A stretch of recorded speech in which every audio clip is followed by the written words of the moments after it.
Hello. Hello, hello, hello, hello.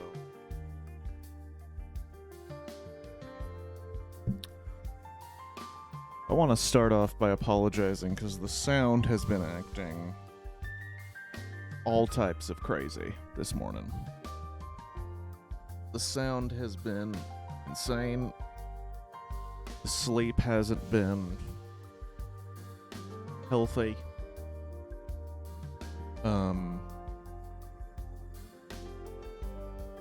And it's been a couple days of just several little annoyances.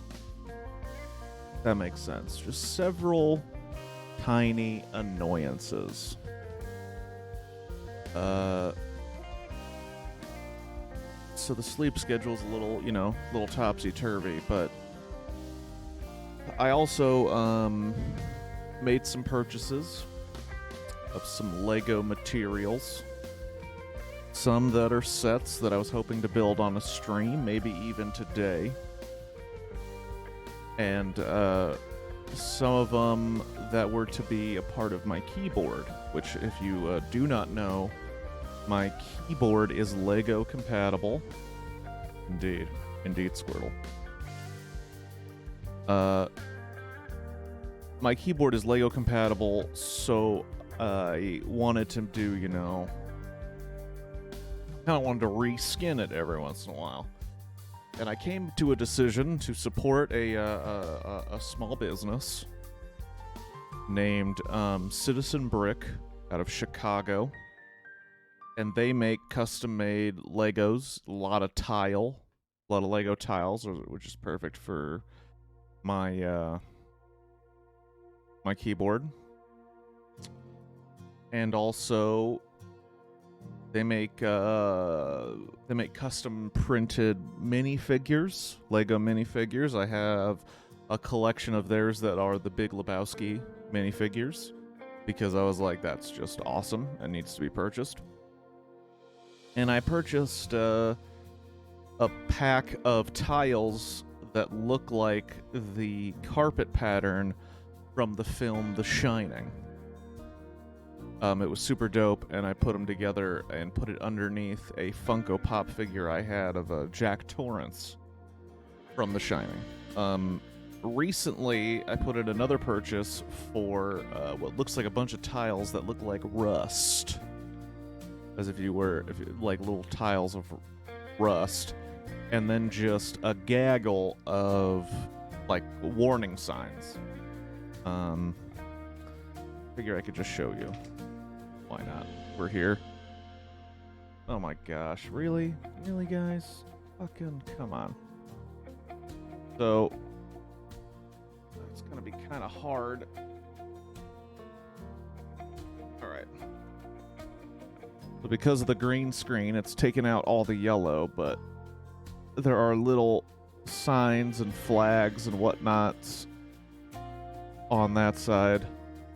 And then there is the Shining pattern in Lego on this side. So, the thing that, right, they can print things on Lego, but Lego gives the stickers. Yes. Yes, Squirtle. It's one of the many reasons why Lego needs to start printing it on the brick, because these third-party companies are printing stuff on their Lego tiles. Anyways, the thing at the top here, you see it actually looks like a... That's kind of bullshit, I agree. It looks like a control room. A bunch of doodads and gizmos. It look like a control room. That's something else they sell, but was not something I purchased. So I got the delivery. I'm guessing the printing would be an extra step in the production and thus increase expenses. Still PS though. What's up, Felix? I 100% agree. But the story goes, this company, Citizen Brick, sent these pieces that look like a control room instead of the rust. So I double-checked my receipt, double-checked my order. I definitely bought rust. I didn't buy the control room, but I was debating buying the control room. So I sent him a message, and I said, hey, I put it in order for just a gaggle of these tiles. I didn't count them, but there was a whole lot of them. I put it in order for a gaggle of tiles and rust tiles, but I got the control room instead. I was debating getting the control room anyway, so how about I just get a coupon code for the difference, and then I'll buy the rust. And then a couple hours go by, and I realize, wait, I flipped the prices. They actually gave me something more expensive in place of what I asked for. So then I sent another message saying, I'm sorry, I messed up. I'm just going to go buy the rust and something else. Sorry about that.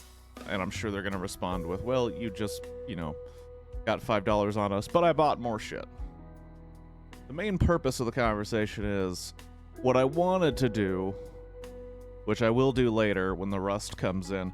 I wanted to make this keyboard rust with random signs in and amongst the rust. And I thought it would look dope, and I was super excited to do it, but the rust didn't come in. And that bummed me out a little bit. Another thing that bummed me out is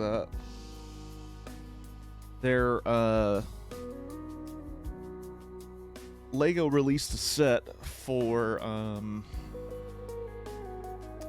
a car from Fast and Furious. And if you're a fan of the series, it is the car that is driven by Brian O'Connor, aka Paul Walker's character. And they already had a version of the car that is Dom Toretto, aka Vin Diesel's character's car. So I wanted to, on this stream, build both of those cars and throw in a surprise extra 007 car. And it's one of their smaller sets. It's a set for the children. It's for the children. But I thought it'd be fun and easy and just to screw around and build on stream while I do the Rust keyboard thing. I thought it'd be a fun Lego day. Well, I bought the other car that would have been a surprise, even though, I don't know why it'd be that much of a surprise. It was the small version of the 007 car. The Aston Martin. And I got the Aston Martin. They said that they would be delivered from two different places, and I was like, sure, cool, whatever gets me the things. And this Fast and the Furious set is sold out pretty much everywhere.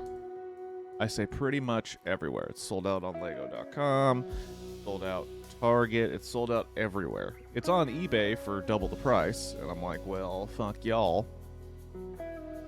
But I found it on lovely American business. So I'll buy it from Walmart.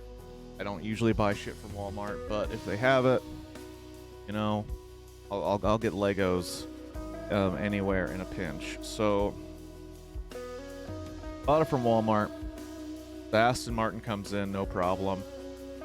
I then get an email that says, oh, your Fast and Furious car is delayed, and I'm like, okay, well, it's not going to make it to this stream. Fine. The Citizen Brick thing happens. I'm like, well, at least I'll be able to probably build those cars. Well, people do love that Bald Man Drive Fast franchise. Technically, it's bald men. There are 4 bald men. Ludacris, Tyrese, The Rock, and Vin Diesel. So 4 bald men in that series. Oh, and Jason Statham, 5. So they say it's going to be delayed, and I'm like, okay, cool. And then yesterday, I've been feeling off all week. My sleep schedule was kind of screwed up, and I'm having a hard time getting into the rhythm of doing work for the stream, which is not, I'm trying to work on clips and other videos, and it's just not working out. And then I get an email from Walmart that just says, oh yeah, we never actually had that, so we canceled your order, and we're going to refund you. And I was like, well, I'm really fucking glad that you said you had something and sold it to me. To find out I didn't. You didn't. That's really cool. So yeah, that set isn't anywhere. And I think it's sold out on Lego.com, which usually means a couple months. So yeah. That was a bit of a kick in the nards. And then something way more serious, because those are Lego problems. And Lego problems are champagne problems. You know what I'm saying? Like, if you have enough discretionary income to buy it on molded plastic, like, life isn't that hard. But something else that's happening that is Walmart needs to step up their game. For sure. The other thing that's going on that is really just a burr in my ass. A burr in my ass? A chap in my ass? A spur in my... I don't know. My landlord decided that they wanted to paint the house that I live in. Okay. They then gave us, me and my roommates, like 2 days notice. And they're gonna be here for an entire week. And there's just fucking trash all over our fucking house. They had to tape up plastic on the windows, which makes sense if you're painting around the windows. Those are all just still up. They taped us into the home, thinking that we would never, I don't know, go outside. So they just taped over all the doors. And then when we went through them to, you know, live our lives, they're like, oh. It's like, sir, you're working around me. This is where I live. This is where I live. They've left the gates open and we have dogs. Apparently the doors needed to be painted themselves, so they just kind of decided, hey, so tomorrow we're just gonna have to leave your doors open? I'm sorry? Yeah, we're just gonna have to leave your doors wide open. And we're gonna work on other parts of the house. I was like, so you're just not gonna pay attention to what's possibly going in and out of our house. You're just going to leave the doors open. Cool, rad. So yeah, that's been adding some stress. Because they're here, the dogs are barking all day. They're trying to get work done and try to answer out like calls or talk to people on the phone.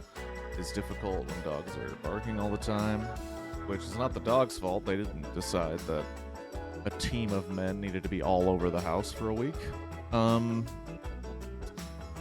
Yeah, it's been a frustrating couple days, and I mentioned earlier that my sleep schedule really got screwed up, and it was because typically I keep to a schedule, which is a problem. I need to learn to relax a little bit and break the mold. But one thing about my schedule is on Friday nights, if I don't have anything to do, which is most of the time, I do my laundry Friday evening, late Friday evening, so that I don't have to worry about laundry the rest of the weekend. So I usually go to sleep a little bit later on Friday, which is fine because I have nothing important to do on Saturday.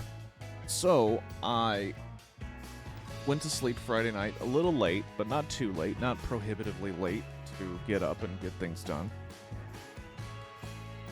So I went to sleep on Friday and then was awakened Saturday morning by people working on the house really fucking loudly at early morning times. And I'm like, great, cool. So I was hoping to do a little sleeping in today, thanks a bunch. So I kind of laid in the bed while they were just making a huge racket, and then I finally got to sleep, but then woke up at like noon. And I'm like, cool, so now,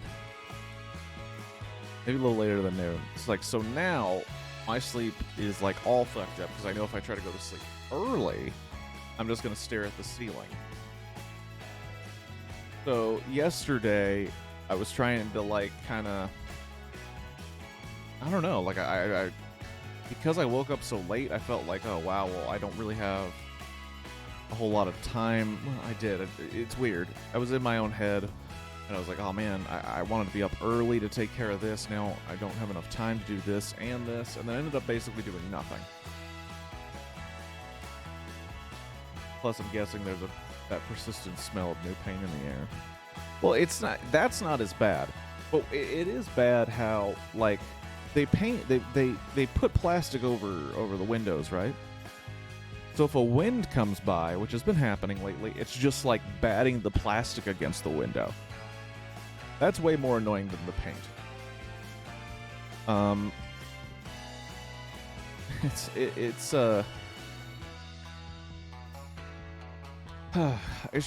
been a week. It's been a week, and yeah, like I said, I've got new didn't they give you a hotel to stay in because of all the chemicals and shit? Squirtle, you know, I haven't dealt with my landlord too much, but they don't really have a lot of consideration for the human beings that live on their property. Because in reality,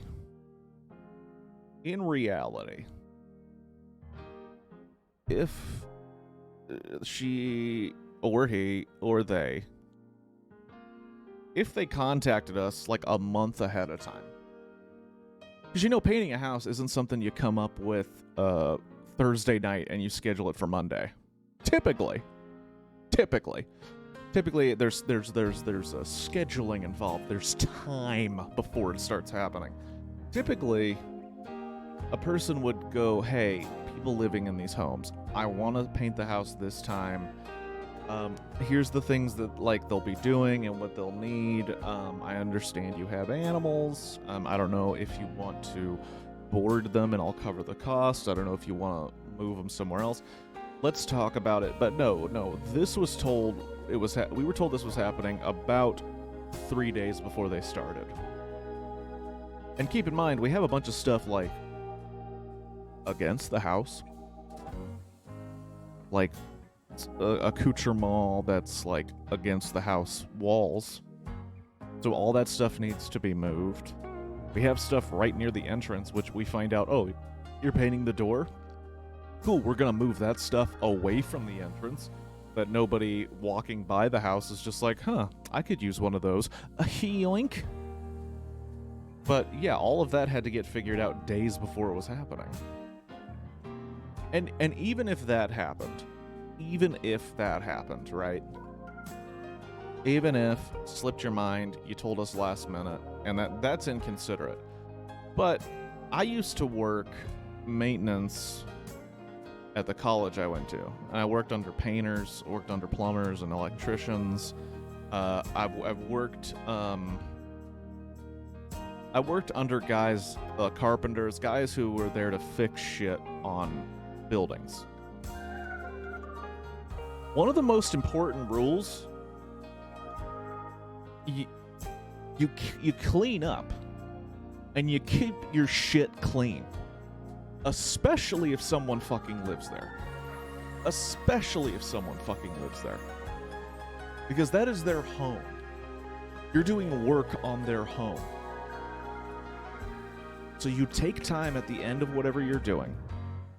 If you're quitting at 6 o'clock, at 5:30 or 5:15, you are walking around to get your trash, to get your stuff that might hurt people, that might be a hazard. You're double checking that everything is accessible. You're double checking that there's nothing that's going to screw up a person's day. And if something has to stay a certain way, like, oh, well, we're going to have to leave this here. We're going to have to make sure no one touches this. You then talk to the person who lives there and you say, hey, so here's what we're doing. Do me a favor, please don't move this or take this. You don't leave your fucking trash all over the place. You don't tape paper over the water heater and the vents of the water heater so that the water heater automatically turns off because it senses that it's not venting properly, so that the fucking people don't have hot water. You don't do that. You use your brain, mate, to not fucking do that to a person who lives somewhere. Anyway. Not a great week. Great week.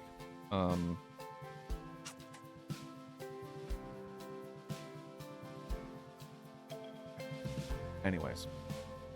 Got a little bitchy there.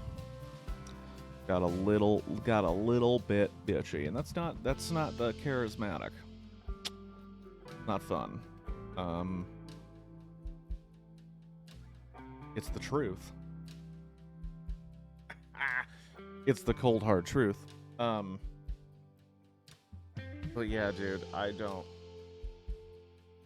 get it. I also would be call me crazy. Call me a crazy person. But I would feel embarrassed. Embarrassed if I left a workplace and it looked like that.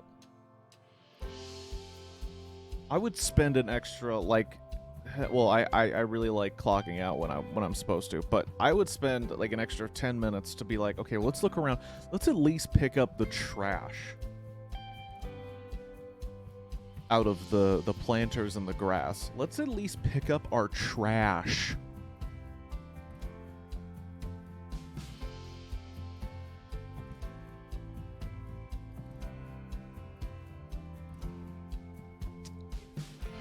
Well.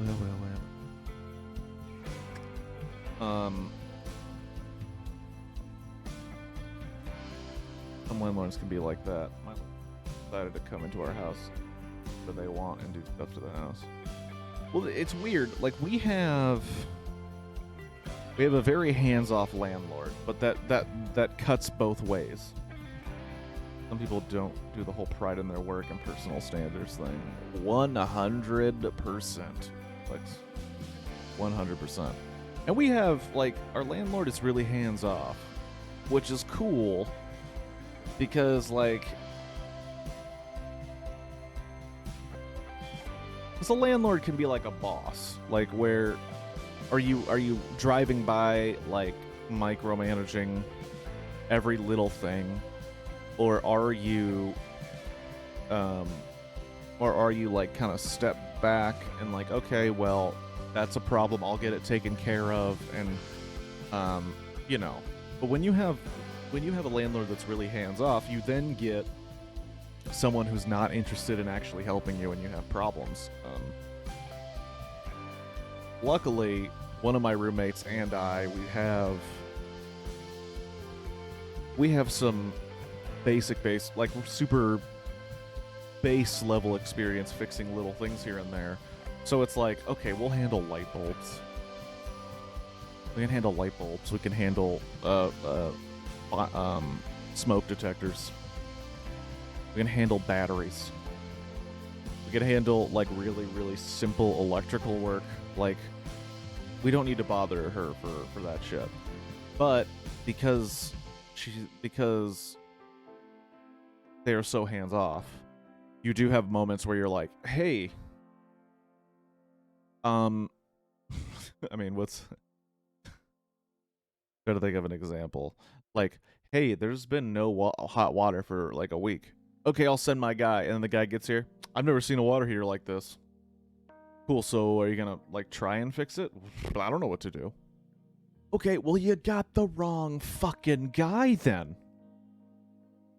You got the wrong fucking guy. You need to have a guy that knows what they're doing.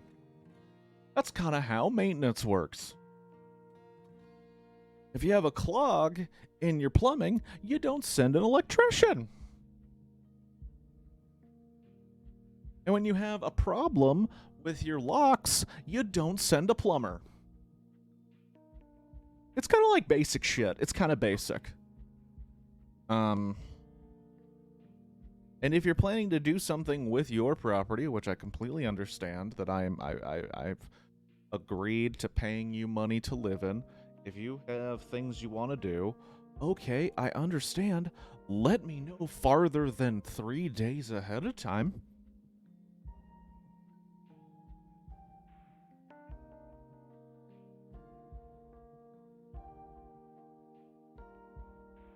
Oh, and also, in theory, we have a driveway, and they just park their painter trucks in that driveway. If I was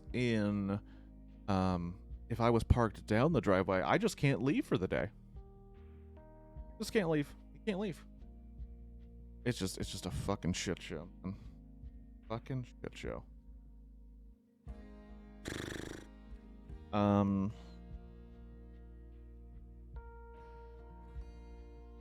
I didn't get my Legos to de-stress. I got enough Legos. Don't cry for me about Legos. Don't even shed a tear about Lego ownership. I got Legos. I got enough Legos and other things. Just a bummer of a week. And I thought of something I wanted to do on this stream, but I don't think I'm in the right mind to do it, and I might do it later on a different stream.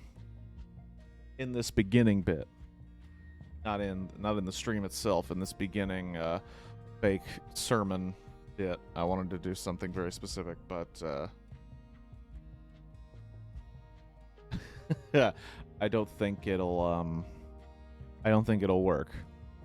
I wanted to do an impromptu guided meditation, because I tried one of those this week when when stresses were hitting their peak. I was like, let's do a guided meditation, and it worked. It was my first one, so I don't think it was like an immediate success. There were moments that were really good in it, but I was like, I wonder if I could just do this on a stream, because it really is like, what kind of music do I have playing right now?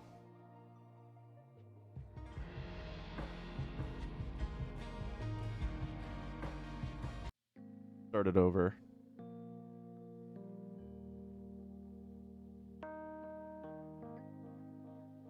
And the guided meditation is literally like, get yourself into a comfortable position.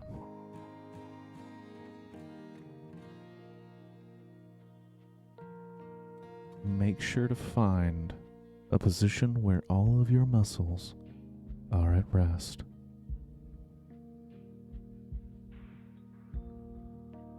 Then take a moment to scan your body from the top of your head to the end of your toes and your fingers.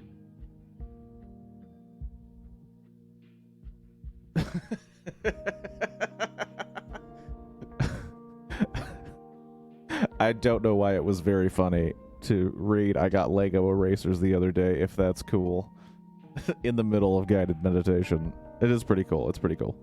Anyway, notice any muscles that are strained or engaged in any way, and work towards relaxing them.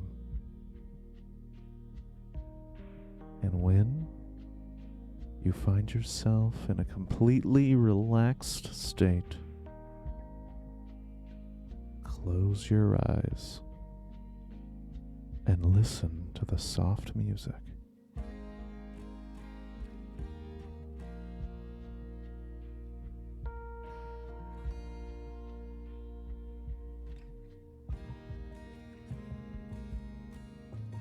Now I want you to embrace the stillness.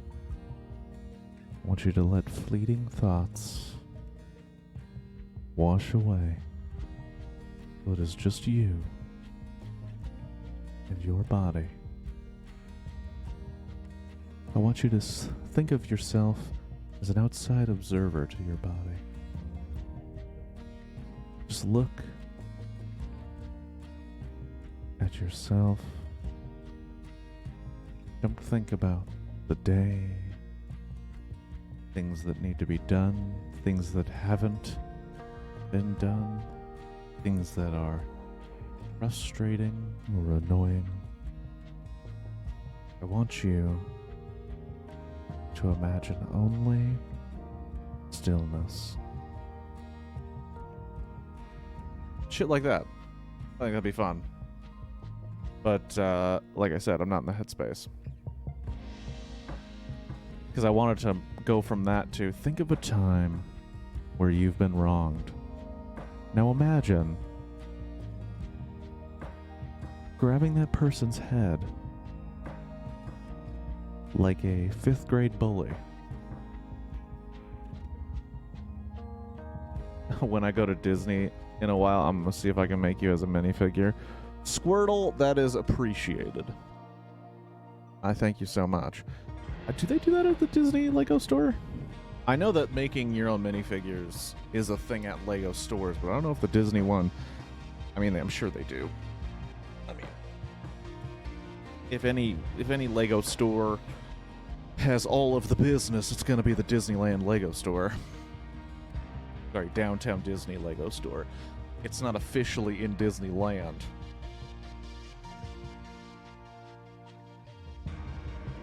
Even though it's all a part of the Disneyland Resort, there's Disneyland proper, and then there's Disney's California Adventure. I refuse to call it DCA, as some of these Disney adults do, to try and make you forget what it was.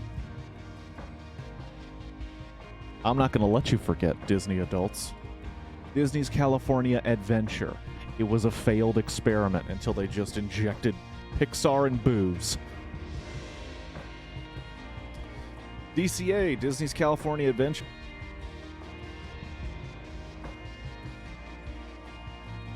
Can't believe I muted myself. The Anaheim Second Gate is Disney's California Adventure, but a lot of people call it DCA because it's less syllables and because Disney's California Adventure implies, you know, implies the original purpose of Disney's California Adventure, which was stupid and didn't work, and then they immediately revitalized it once they had a new CEO and made it something people wanted to go to.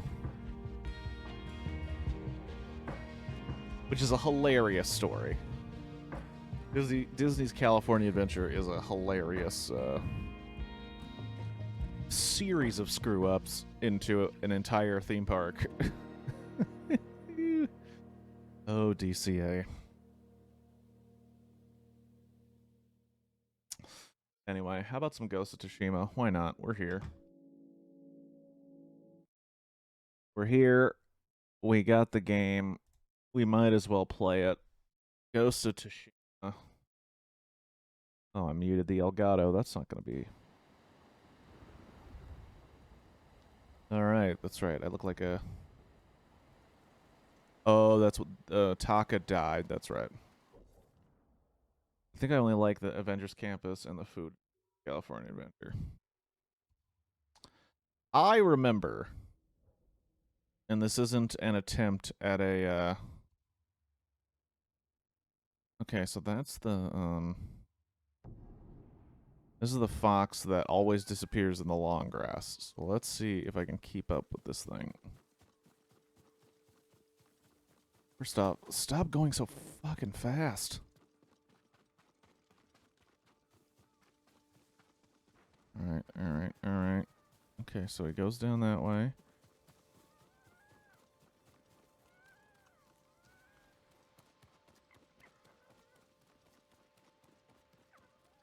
Oh yeah, for sure. It was just broken last time, I think.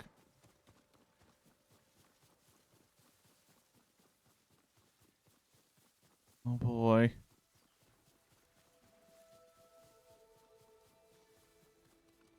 Got it. Shrine honored. But a long, long time ago when they opened Disney's California Adventure, my family was kind of like semi-regulars. I think semi-regulars would be the way to describe our relationship with Disneyland. Probably like a once-a-year trip. But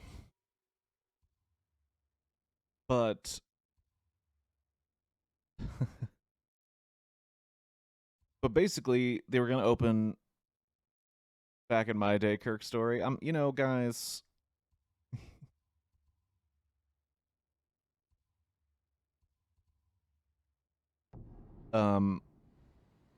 Yes, technically it'll be a back in my day story. But when they opened Disney's California Adventure, my dad and my mom, they were like super excited. They're like, "Oh wow, whole new park.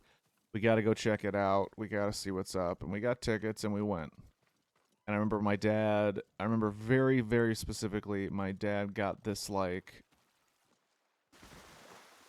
this jacket, this hoodie that had the Grizzly River Run bear on it because there is a whitewater rafting ride that has a mountain formation that kind of looks like a grizzly bear.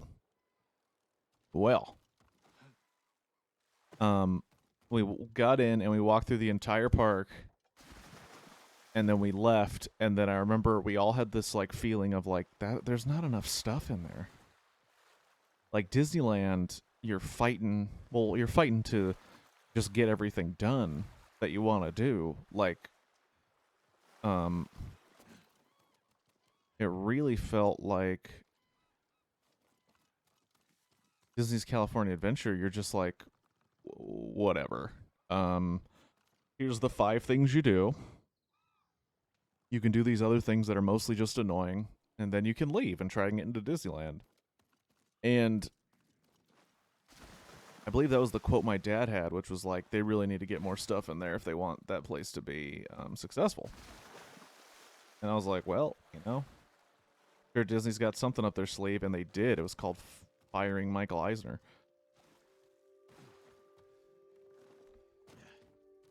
Oh. Am I high? No.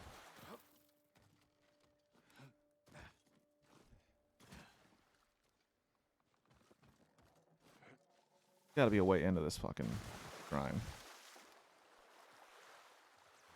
Really don't make sense.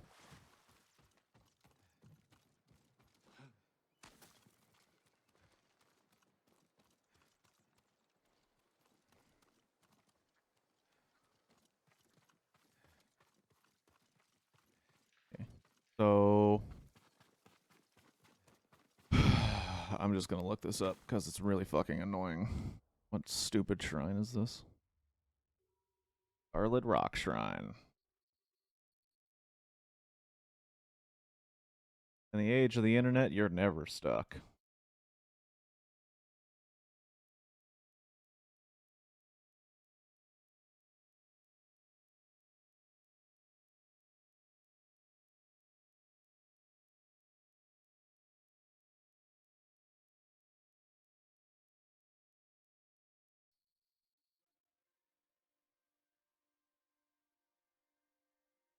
Half the stuff at Disneyland because of the wait times. Well, Disney has now adopted a new strategy. Well, I guess it's not.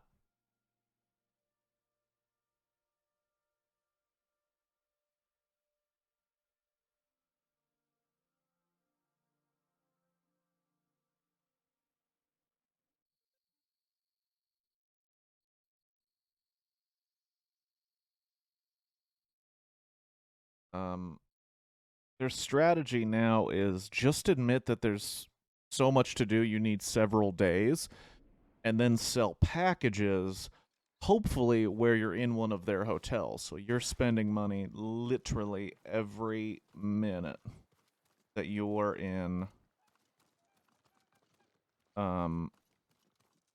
Disneyland.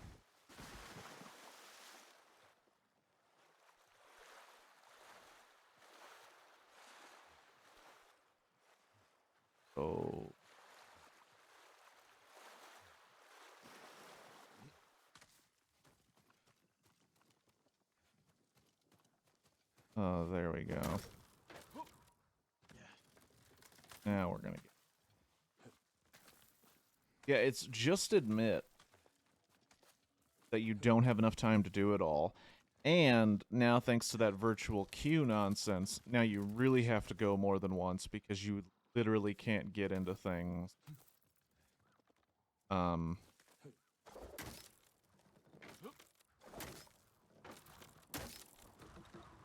Oh shit.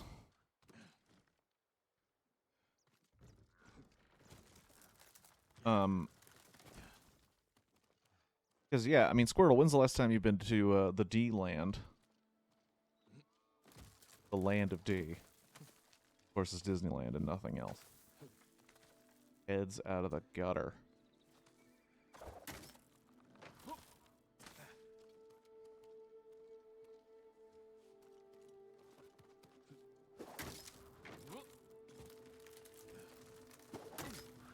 Parkour. Last year for your birthday. Do they have those virtual queues? There we go. Honor that shrine. But yeah, did you have to do those virtual queues?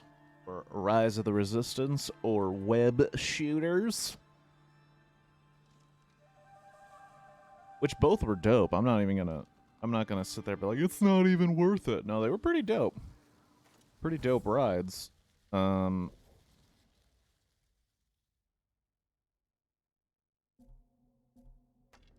yeah. Do you know why? Do you know why there's a virtual queue for those rides? Or at least Rise of the Resistance? And why it's now become a part of their strategy? It's a pretty great story. They're just flowers. I thought it would be the flowers that make people go insane or die. Because when I found out this story, I was like, oh, you motherfuckers. Okay. So, Rise of the Resistance is being built, and it's going to come out. And the CEO of Disney is Bob Chapek at the time, who everybody hates because he made a handful of decisions that they didn't like, and they're all emotionally stunted children who can't take the idea that a company wants to make money off of their blind devotion. So Bob Chapek is watching the building of Rise of Resistance. At around the same time, Universal Studios is about to come out and open Hagrid's I think it's like, I don't know what it's called, but I think it's like Hagrid's Magical Flight. It's whatever it is, it's going to be their big ticket. It's going to be their big ride. An e-ticket ride if you're an old school Disneyland person. And it's going to have a long line because that's how it works. A new ride comes out, it has a really, really long line. You suck up and you deal with it. But also with new rides, they break down a lot because just like with a game or anything else, once people start getting on it and start riding the thing. What is that? Oh, yeah.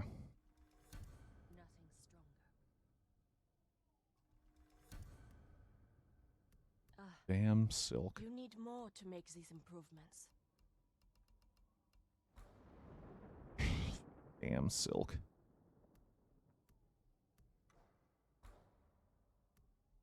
I'll see you again. So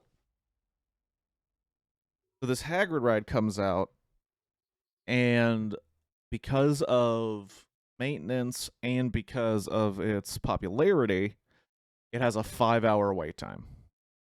5 straight hours. Pretty long time for anything. However, it's a new ride. So there are news articles about it, you know, just like with any new big thing in the theme park. And the articles have to mention, oh, by the way, the wait times right now are 5 hours. So they then go to Bob Chapek, who is the CEO of the company that has the other huge theme park that rivals Universal Studios. And they say, what is your opinion on these 5-hour wait times? And he says, I don't see 5-hour wait times as a mark of success. I see it as a mark of failure. Because your ride should be efficient enough to accommodate all the people who want to ride it.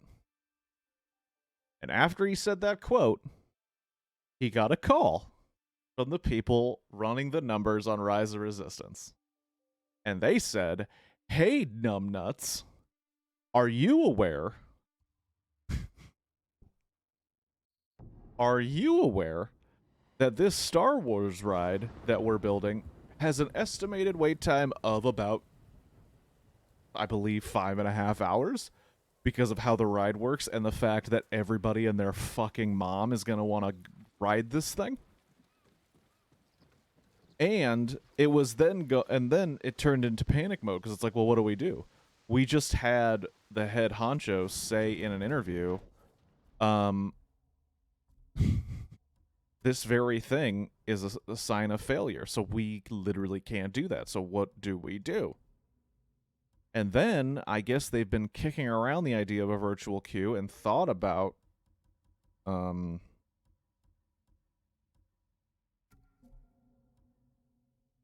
they thought about doing a virtual queue anyways just to alleviate how bad the crowd would be, and decided that's the route.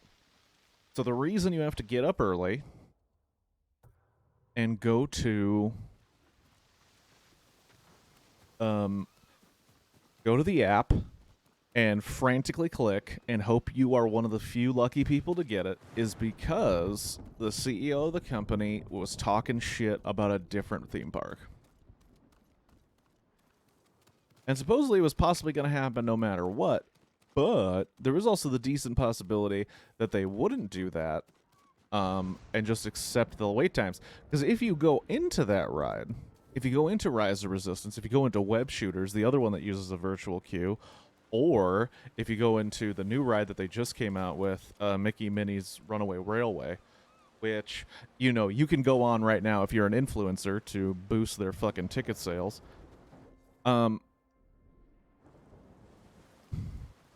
If you want to get on that lovely piece of stuff, then you have to use their app and try and get into a virtual queue. And all it really does is sets parents up for failure who have kids that just want to ride Spider-Man and Star Wars only to find out, oh shit, we're not going to be able to do that on our trip because we didn't know the 20 steps it would take to get on this ride because we thought it was a theme park where you get in line for a ride and then you go on the ride, and they were wrong. Oh, what happens here? Nope, wrong one. Frogs! Frogs!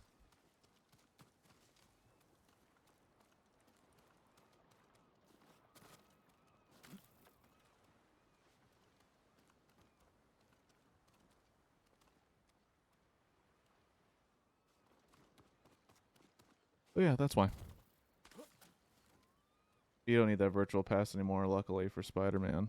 The Spider-Man one was fun. I'm super stoked that I got those, like, just kind of, not by accident. I definitely had to do something for it, but my dad and I were in line for Rise of Resistance, and it got to a part where, you know, you were mostly just waiting to get to the next part. And I just turned on the app and I was like, oh wow, it's about time for the virtual queue for Spider-Man. Let's see if I can get it. And then I did, and I was like, well, hot damn. Look at us. How in the hell do I get out of here? But when you oh shit. Balls. When you walk through those rides, they have a line. Like, they've crafted a line. So that means they did plan at some point to just let people sit in the line there. Like, what the H happened? I have a family member who is Disney adult, and they say, let's do all the classics, Fantasyland, and other rides on my birthday, but I wanted to get on all the thrill rides. Man, if it's your birthday, you should be able to get on what you want. And if they're a Disney adult, that just means they're going to be back there soon. So that's just that's BS. Okay. So nope. That's not where we go. So where do we go?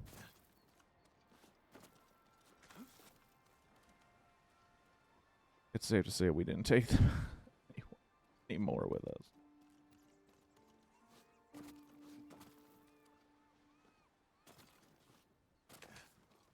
Damn, Disneyland, you know.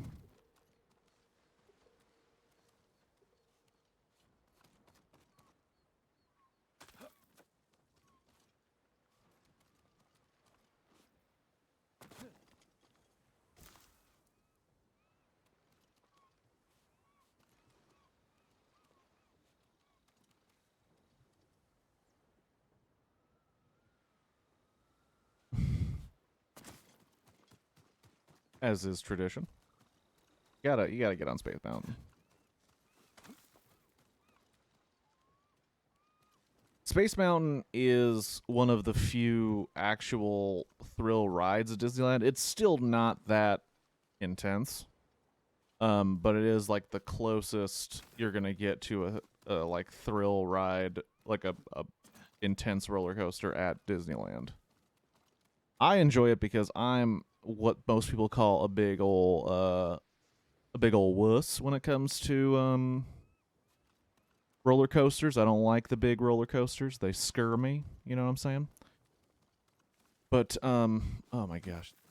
So dumb.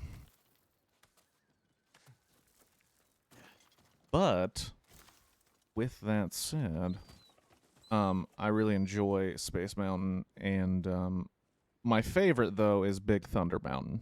Big Thunder Mountain's my fave skis. Because of a weird core memory I have as a child. That doesn't really make a lot of sense, but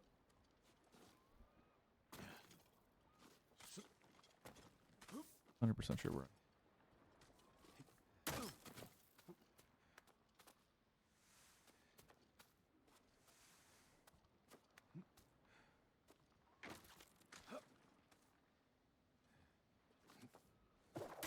Oh, jeez. Spider-Man. Oh, God.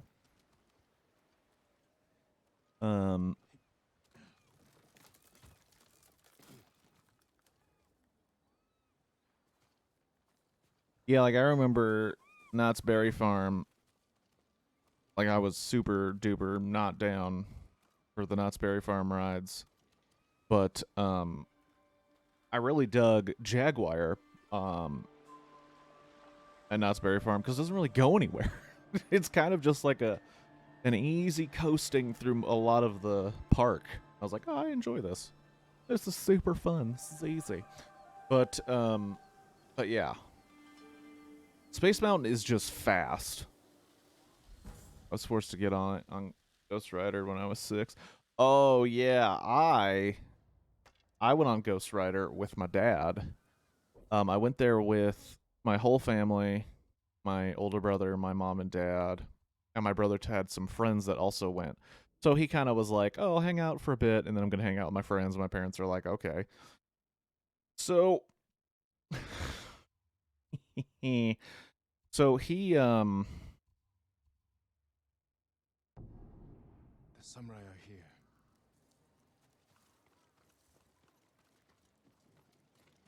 he told my dad. Sakai, you must be our reinforcements. That is correct.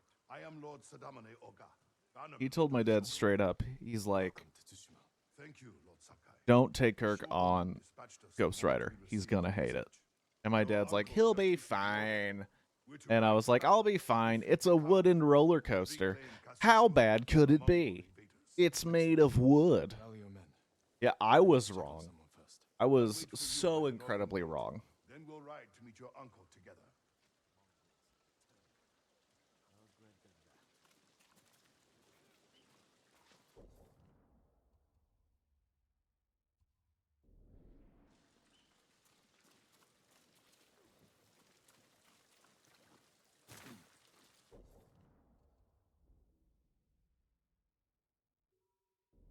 A merchant for vanity gear. But where is that merchant?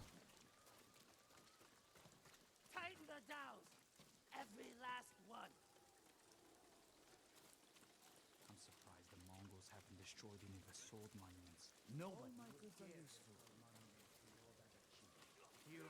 Where is the vanity? And you'll never see me get on Silver Bullet. Yeah, I mean, I'm not saying that I'm successful on the dating apps, but I will say one thing that makes me say a no thank you is when they say like, "Oh my god, I love roller coasters." And I was like, "Well, you're going to hate me cuz I like theme parks, but not the roller coasters cuz I don't understand why we have to scare the shit out of ourselves to have a good time." A horror movie is a different situation because the story was crafted for it. And I can appreciate that it's fake and we're just trying to have fun. But a roller coaster is an opportunity to challenge God and say, hey, why don't you kill me while I'm in the most vulnerable position I could be? Hundreds of feet up in the air. I screwed up on the word hundreds. But just thinking about being on a coaster makes me scared. I got on Ghost Rider because I was promised a churro and a toy of my choice.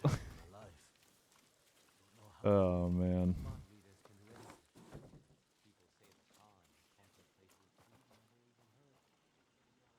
I opted out of going on Hollywood Tower of Terror, The samurai are which here. is a bummer Preparing for battle. because I love the Twilight Zone. Did you get some rest? And it is a ride based on the Twilight Zone. There are a ton of Twilight Zone references and Easter eggs on that ride, but I don't like rides that just drop you. I don't like them. I don't like them. No, I don't like so them. do the people of Yariko. Because you stood up for them when no one else would.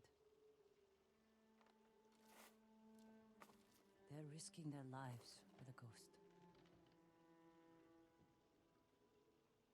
I will give my life for the people of Tsushima. And for you. Let's hope it doesn't come to that. Take care. I'm glad I wore I need to meet Lord Oga. I'll see you on the battlefield. this helmet so that the antlers could block her face with shadow.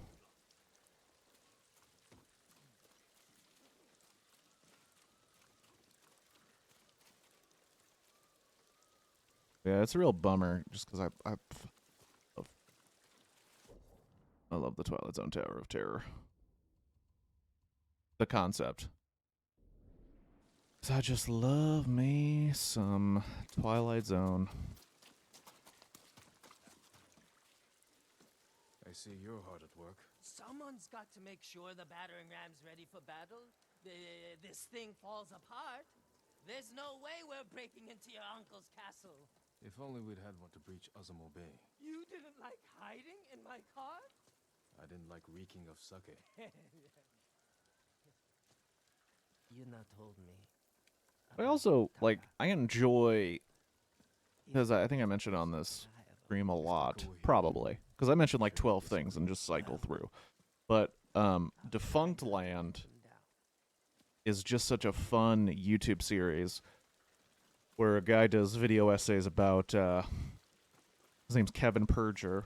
I should give him credit where credit's due. Kevin Perger, he does video essays about rides that have shut down for various reasons. And that shit is fun when you find out about, like, oh, this ride was loved by everybody. It had nothing but great reviews. It ran great. It had crazy satisfaction. Absolutely wonderful. And then the property it was based on pulled the licensing, so they had to change the theming, and it sucked, and everybody hated it. It's like, because the ride wasn't even what was important. It was the other shit that went along with the ride. Who I talk to?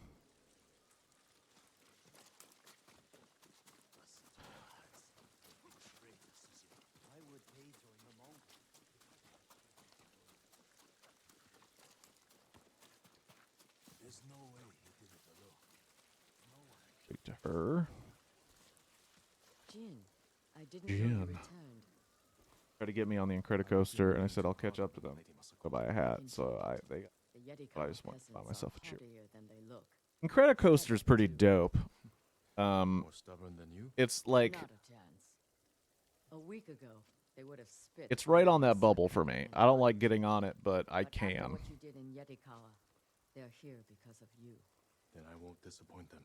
No. So I'm guessing, Squirtle, that you've never been on the Ferris wheel of death in Disney's California Adventure.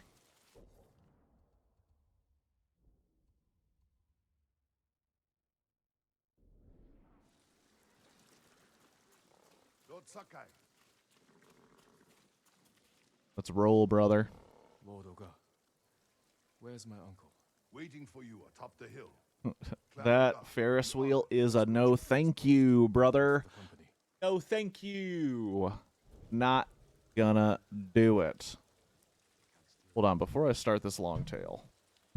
Hold on.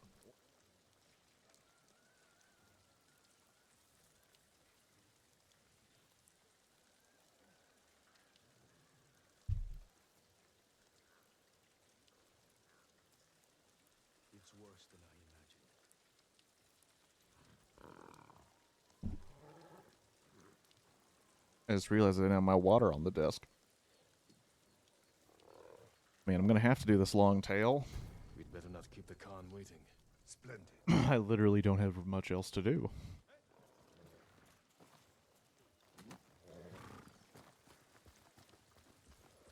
You're to be commended, Lord Sakai. To rescue your uncle. Yeah, I remember, because I don't like Ferris wheels, period. I think I hate Ferris Trust them wheels with my life. Then I. more than... Is it No, I think I hate them just as much as roller coasters. Because it's just They needed height. something to believe in after the samurai were defeated. Now the samurai are back.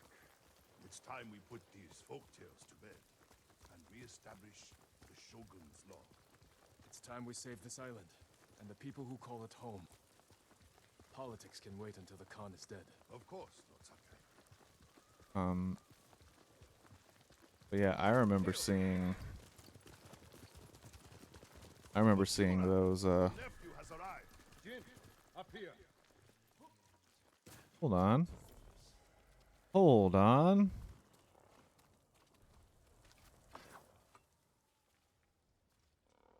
No. What's wrong with height? Is this some kind of anti-tall people channel now? No, I mean, I'm 6'1", but when it comes to, like, Ferris wheels, I don't want to get up high for no reason. Boom. Cutting through this bamboo like it's butter.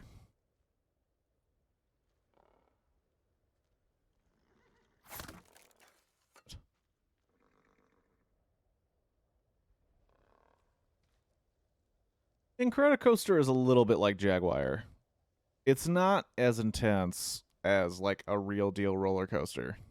It does go upside down, though, which might be a problem for you. Shit!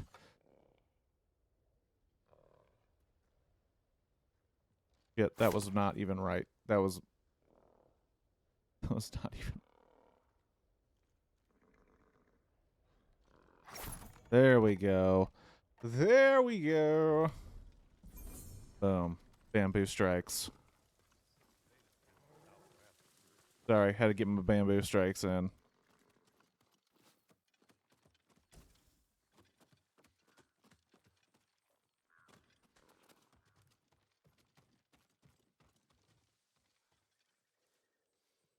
You've done well, Jin. Incredicoaster Now have is not everything as you need to bad. claim my castle. I know I already answered it, but Incredicoaster is not as bad as some of the real deal ones because it hits you with that speed right out. You spoke to So the when Khan. you go down on the drop, it's not as, like, intense, I know. you know? I would have marched my entire army to save you. Yuna helped me. It's also a fun theme, because who doesn't like The Incredibles? He died with honor. The Khan will pay for his sacrifice.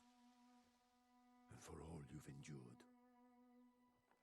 Jin, the Shogun formally supports my decision to adopt you. When our island is saved, you will be heir to Clan Shimura. Not as a ghost, but as a samurai.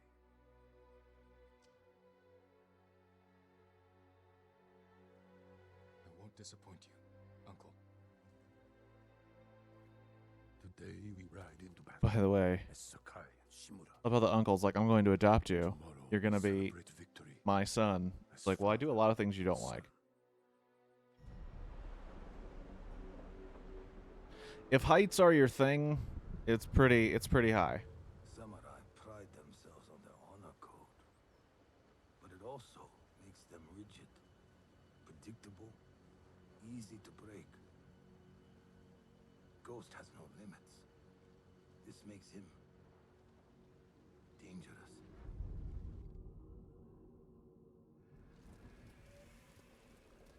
This is our moment, Jin.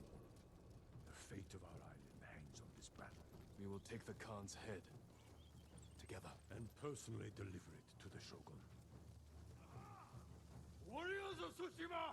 Today we defeat Khotun Khan! Retake Castle Shimura! And drive the Mongols from our home! Not to be that guy. I don't want to be that guy. But where the fuck were all these guys when I was killing half the island? Follow Lord Shimura to victory! Oh.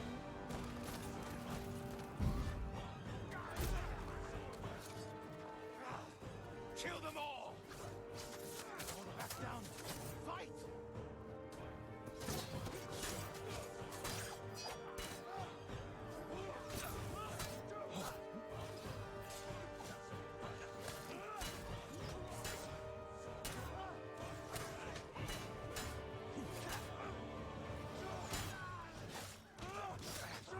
Oh, that's because I'm on the wrong goddamn one.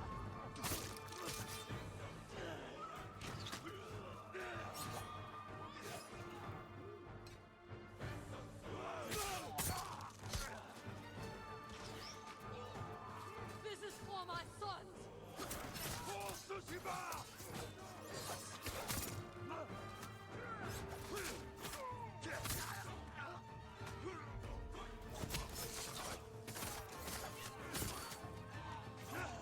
Push through! Push forward! One arrow, one death.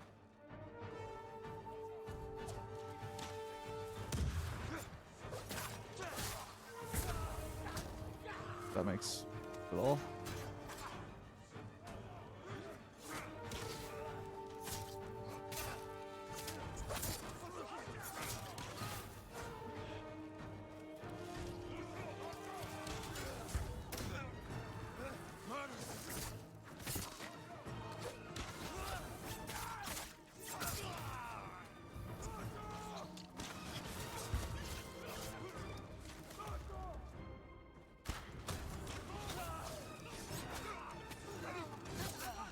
Son of a bitch.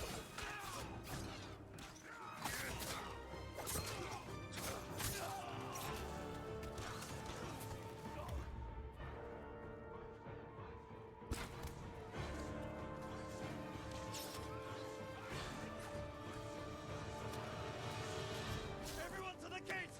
Push through! Roller coasters aren't my jam, but I do like Bigfoot Mountain, Space Mountain, Indiana Jones. Yeah, those are just like easy going stuff. Oh shit. Forward! Show the Mongols we will not be denied! Archers, move to higher ground!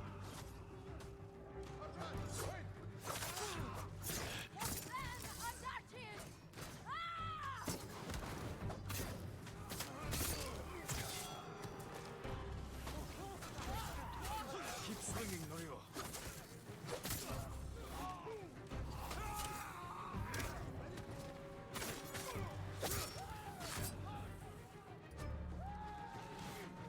Clear the way ahead!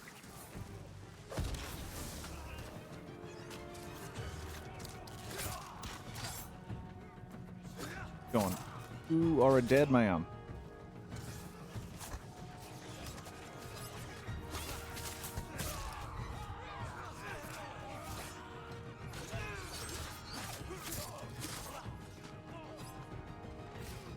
Warriors, break through that gate!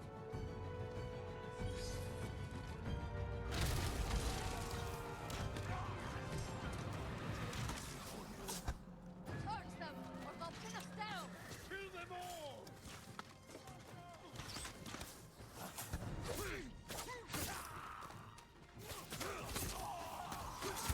Oh, you son of a bitch.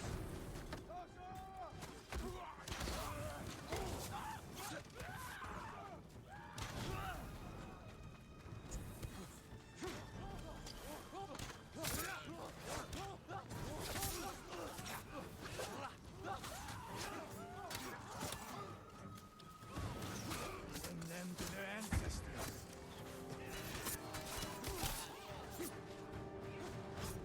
Okay, stuck on that thing.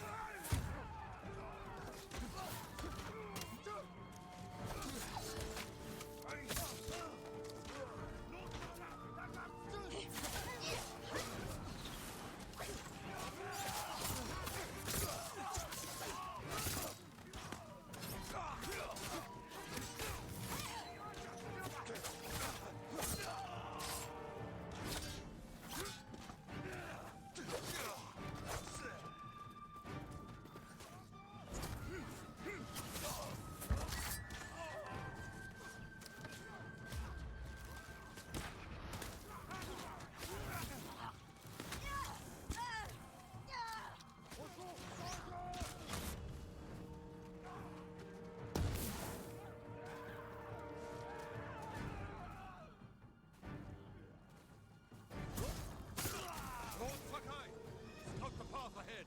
We don't want any surprises. Someone fell, but who and where?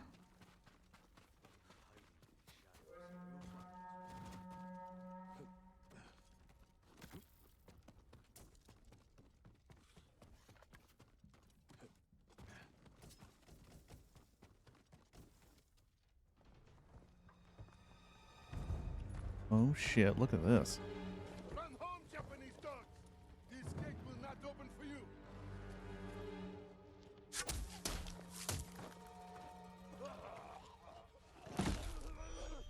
Oh shit.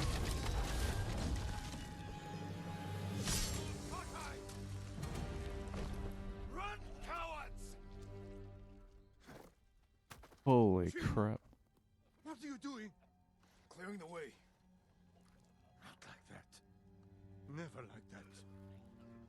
Face them as a warrior with honor, not a monster. It's all they understand. Terror is not the weapon of a samurai. Is it this one? Think of me as Samurai Batman, but I kill things. That tower. They'll block our advance. This is your chance, Lord Sakai. Destroy their weapon with honor. I will hold the line and draw their fire. Dude, I could just... Stay close. Hold your position. Lord Sakai. Victor Huasa.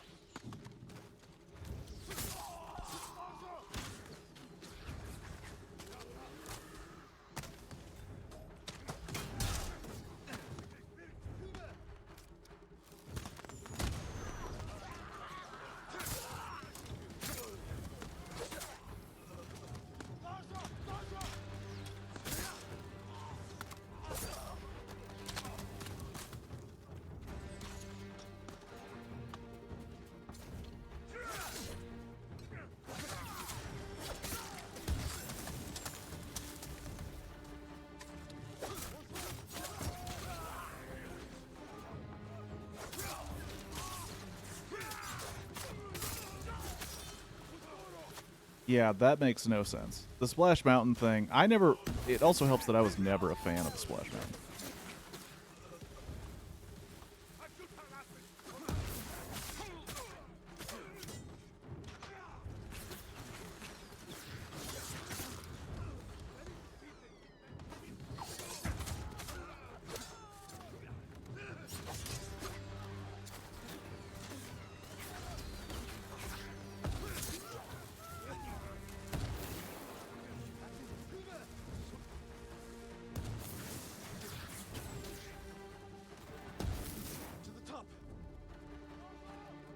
Let's get to the top. Well, like, yeah, the Splash Mountain thing. The weapon is ours. Push forward. Aim at the Mongols. Clear a path.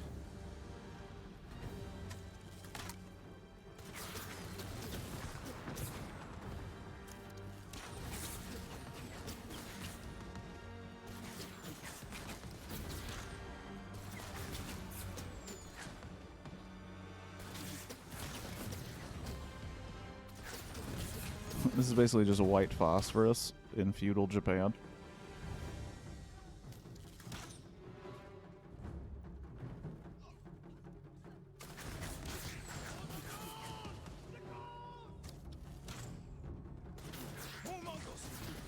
Kill them all!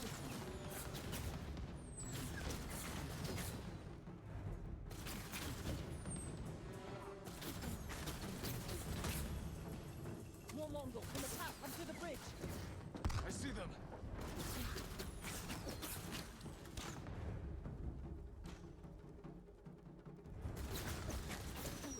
Seems like overkill for them. Nothing more we can do here. Let's rejoin the others.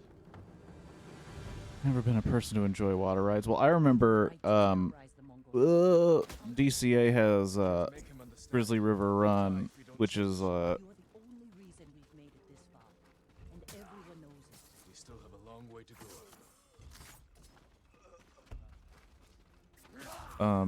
which is, you know, your whitewater rafting ride. A lot of theme parks have that. And Khan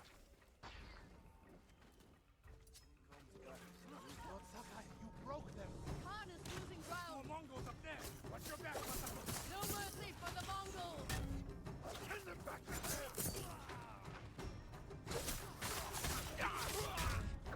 there! oop.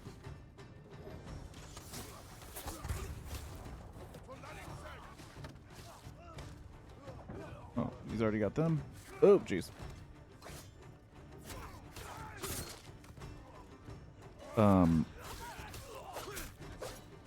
Killing everybody that I go to try and hurt.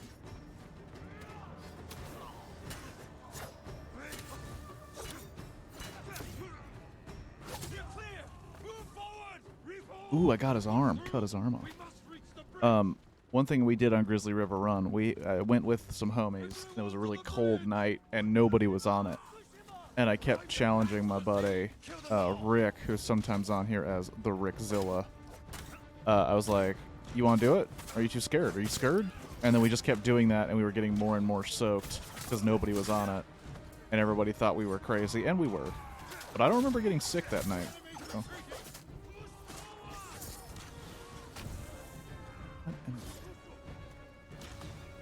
Probably some dope stuff in here.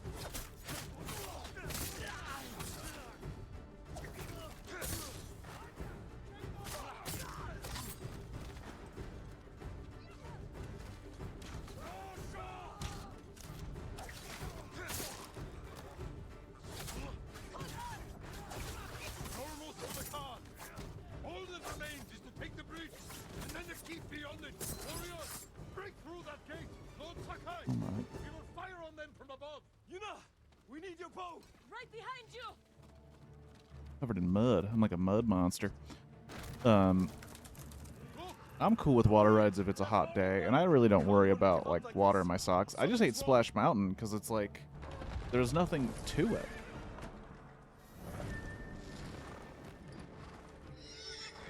Are they gonna light a horse on fire? Open fire! Explosive. Shoot the horses! Shoot them!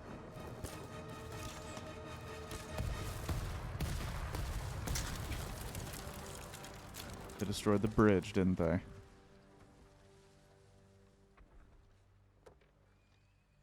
Those poor souls. We sent them to die. For nothing. We must honor their sacrifice. Gather our best soldiers. We will repair the bridge and attack at dawn. No. We've lost too many. If you had listened to me. Enough! There is another way. I can go in there all quiet like and murder all of them. Discuss it alone.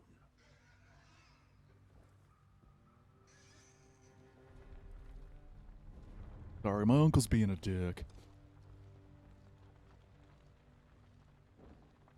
I think Disneyland, from a pure objective perspective, Disneyland has just done the best at theming. Like, they realize the rides don't need to be intense. The experience needs to be 100% on point throughout the entire thing. The Mongols are on the That's their jam. We will strike before Other they places regroup, are and like, in well, we this need to war have the tomorrow, fastest we roller send them to coasters, the die. biggest, the Yes, tallest. yes. Disneyland's like, we can do the Blood is same on thing our over and over. hands. We just got to keep it tight. I can find a way past the bridge. Poison the enemy. An act of terror I am trying to save our people. by teaching them to fear us. If you continue down this path, you will be no better than the Mongols. I trained you to fight with honor. Honor died on the beach. The Khan deserves to suffer. You are ruled by your emotion. I sacrificed everything I knew to save our people. I gave them hope. You did nothing. Oh shit, are we about to do a slap fight? Yeah, that's true, Squirtle. No. We're finished. That's true. I feel like you could probably do a theme park ride reviews with how much you clear. Well, my problem is the ones that people want to ride, they scare me. They really scare me. I don't want to be scared. I also, like, I genuinely have a fear of that stuff, but I also, that's it. That's what we did.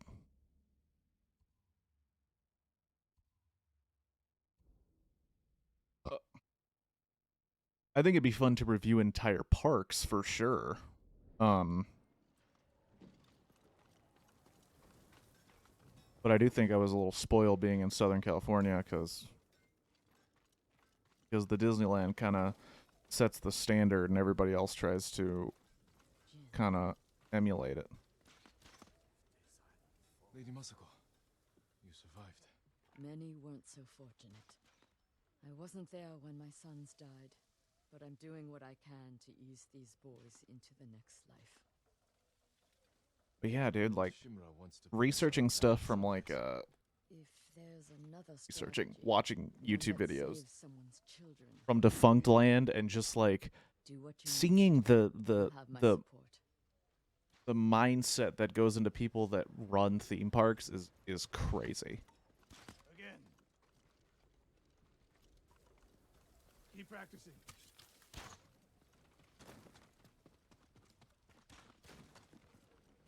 We're gonna sneak through this wall, we're gonna kill a bunch of people, and it's gonna piss off my uncle. Patching the bridge on your uncle's orders. Lord Shimura is determined to see his plan through, no matter how many lives it costs. These people came here to fight. For you. How much wolfsbane can you find in the next hour? A few handfuls. Talk to the others. Tell them to gather all you can carry. You're going to poison the Mongols. I'll find a way into the castle, then slip it into their drinks. Watch the Khan choke on his own blood. Wow, okay. Your uncle's going to find out. I know. Honestly, with how OP I am right now, I could just roll in there and probably do a good job killing most of them. Now, if something happens, It won't. he'd want you to have it. What did I get? A new piece of gear?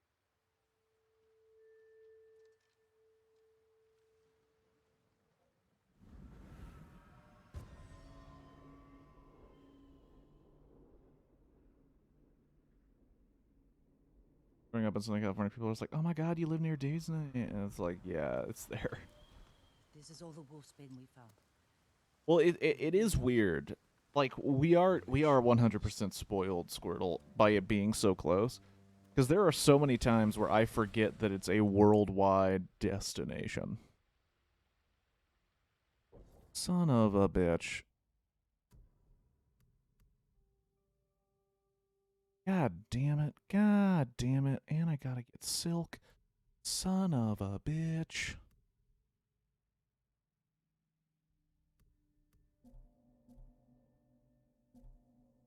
I want to be in it right now, though. Even though I do. I feel like, what is it? Traveler's attire feels more ghost-like than the ghost armor. You've been jaded to the wonders of Disneyland. Well, it also doesn't help because if you live in the area, you probably know people that work there, and that will 100% kill the magic. I'm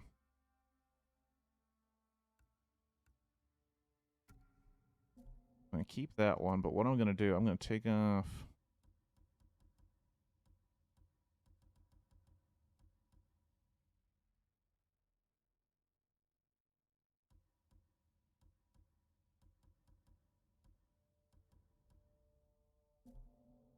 Hi.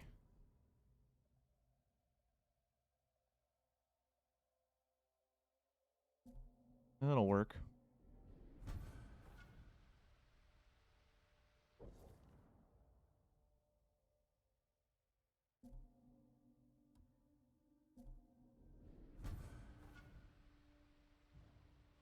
If I reach that tower, I can scout the Khan's forces. Find a way to poison his army.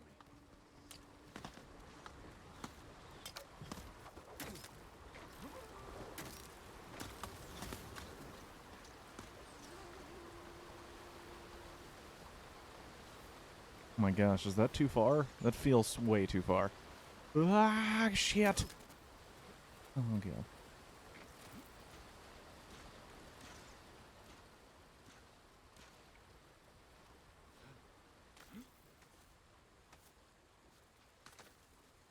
But yeah, it is interesting how there has been this shift in Disneyland where it's like, yeah, we're for the kids, but we also have to cater to these adult children that love Disney and make it their personality. So they also have to find ways to cater to them as well.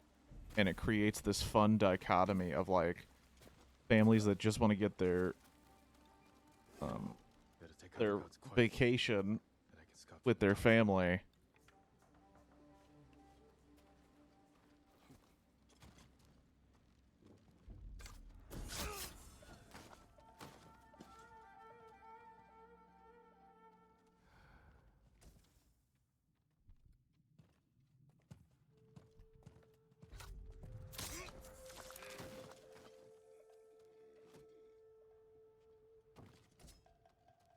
Get that kunai. I've gone to Disney a lot throughout my life, and some of my family works there, so sometimes I just ask if we can go get new merchandise or food, but sometimes get that people there for the magic. Also, like, I am, for lack of a better word, a cheap ass. Like, I'll admit it. Like, I don't like spending a lot of money. It took me forever to, like, buy not that expensive Legos for myself to give me a little bit of joy. I don't like to spend money.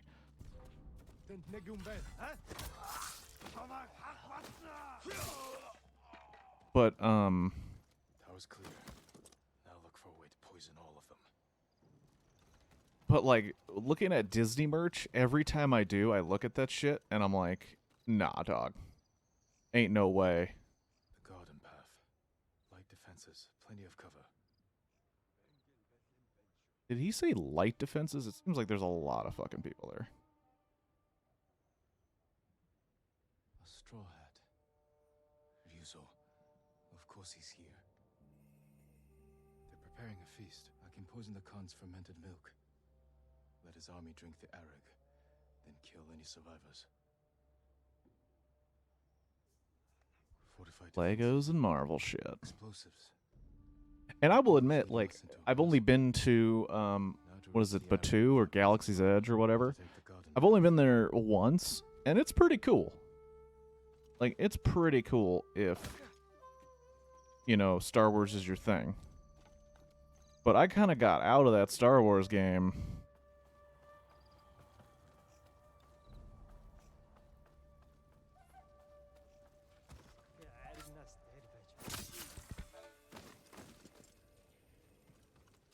Nobody sees me? It really seems like somebody should be able to see me. Like, straight up.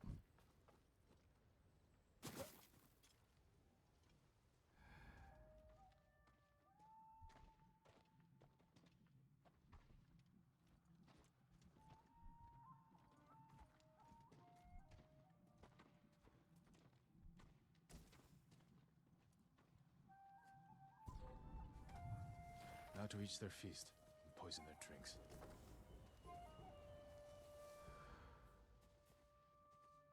Holy crap. Okay. Star Wars fans are some of the most spoiled fans in history. They literally have a new movie or game or TV show coming out every 6 months. And half the time they hate it. That's the other thing that I find hilarious. Like, I stopped really caring about Star Wars after The Last Jedi, but it was mostly because of everybody's reaction to it. Like, I didn't hate it that much, but people's reactions, I was like, dude, I'm just kind of done.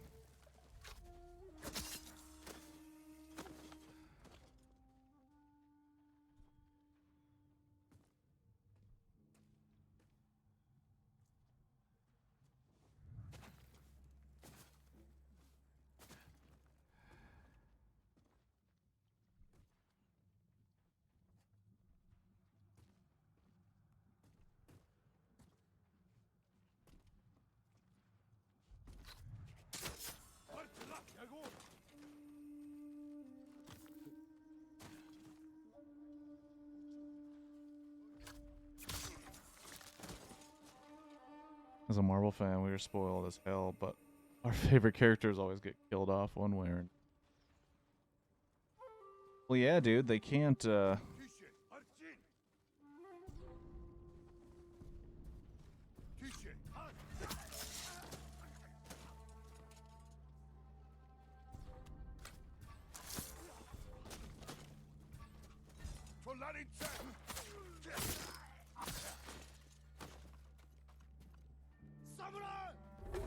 fuck.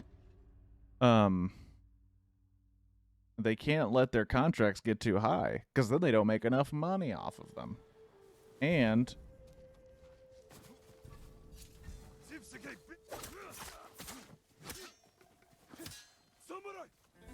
balls. I don't know how I'm going to get across there. Obviously, there's a way.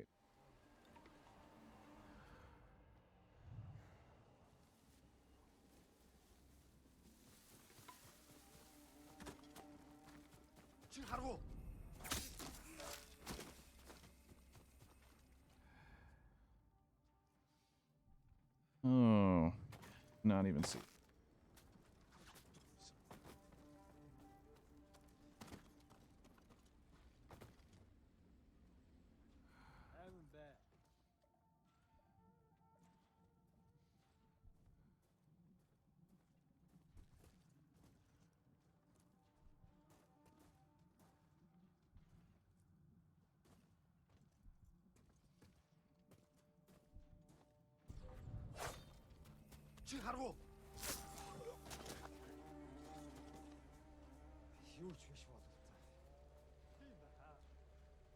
That's where they store the milk. Now to add the poison. Oh boy. Oh boy.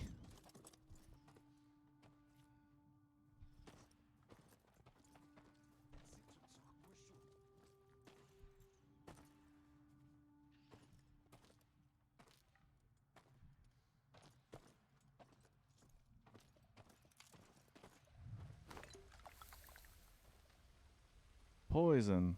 That. Milk. Never cool. Don't ever poison. Now to wait.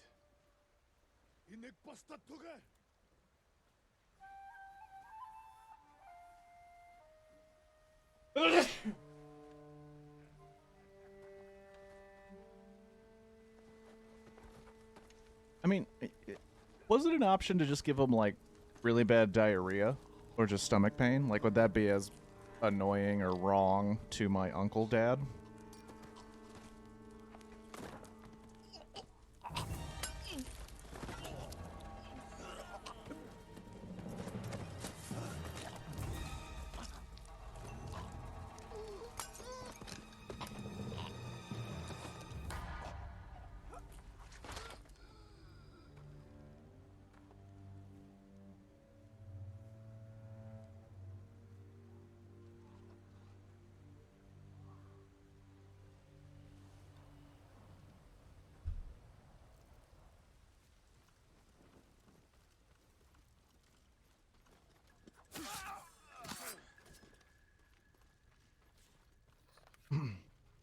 diarrhea before the rule. Because to me, it is kind of fucked up to just poison them like this. Like if he came in and said, "How about I just, okay, went right through the." Like I could just, roll in and kill a bunch of them, like right before they're ready to go, and then sneak out. And then they'd be like, "Oh, well, they have less men to fight." But he's like, "Just don't poison them." It's like, well, we can come up with more than 2 plans. Like I could get in behind them, and then when you're ready to make your charge, I roll in and start kicking ass from the other way. But they didn't really talk about it long enough. Needed more time to discuss.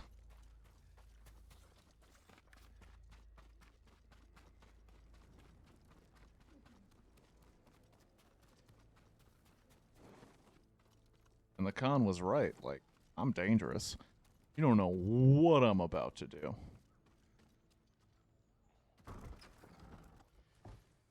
Jin!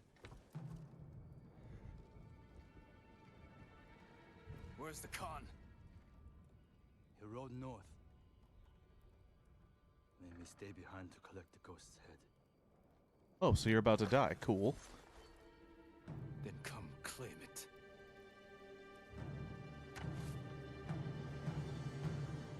No. I could have killed you earlier. Instead, I convinced the Khan to give you a chance.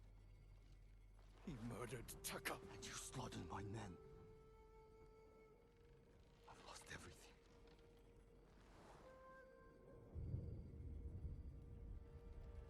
Except you.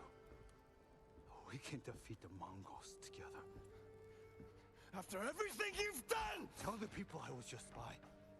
Sent to gain the Khan's trust. They'll believe the ghost. Stop!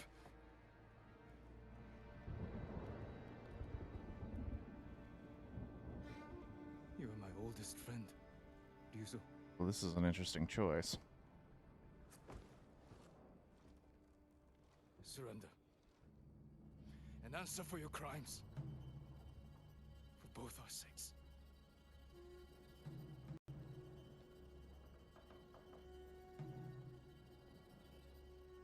I can't.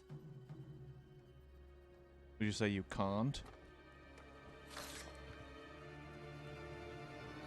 So you just tried to get the bitch way out. You should have surrendered. I won't die by your uncle's hand.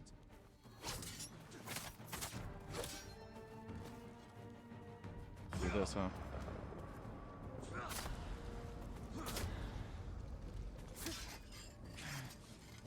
You won't stop me, Ryuzo. Eh.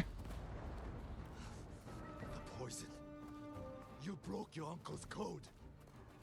You left me no choice.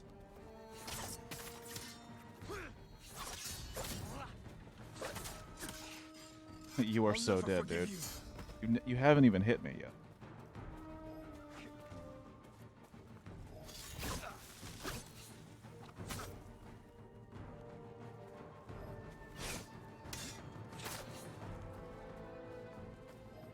Oh, he got me. He got me.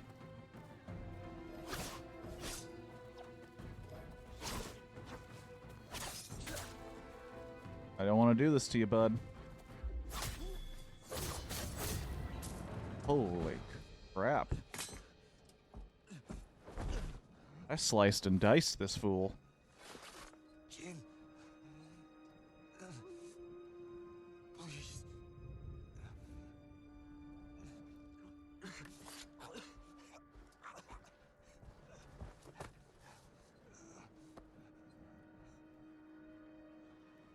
Goodbye, Ryuzo.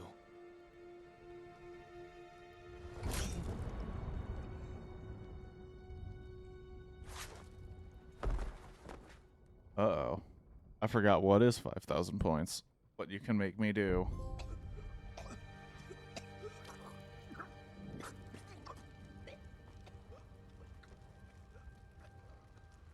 I feel like if he runs around and slices these guys, he could just say that he went and killed a bunch on his own and didn't poison them.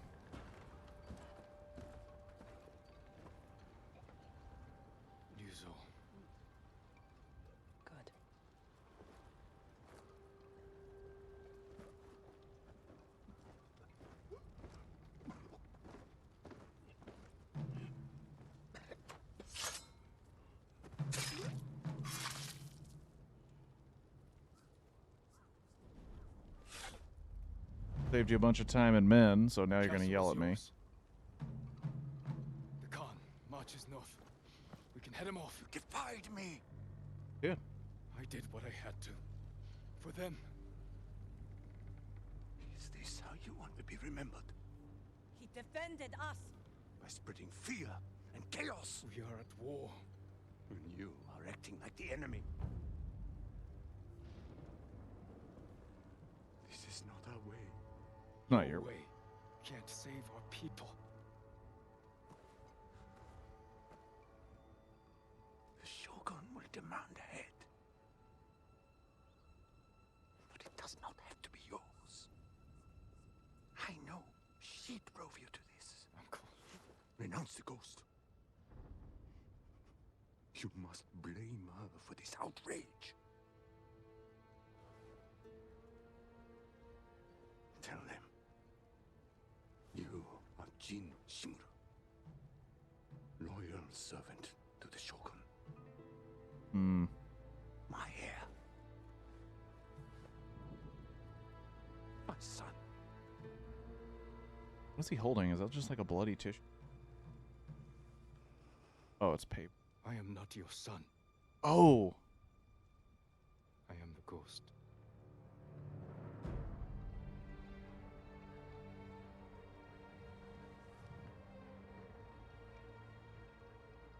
And you will be judged for it.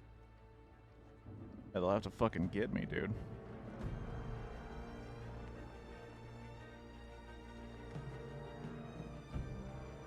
Find the Khan. Jin, Futaka. Go.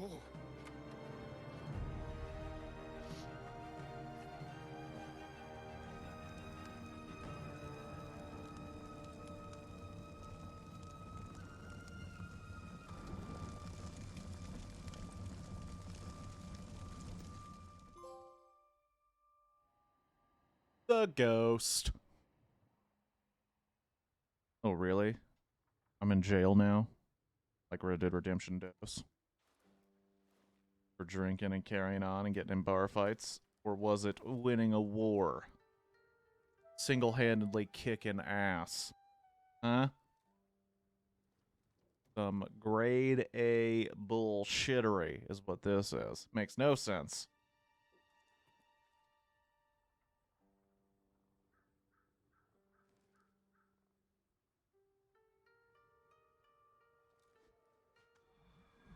Please do not tell me I get out and they reclaim most of the island. I'm gonna be fucking pissed.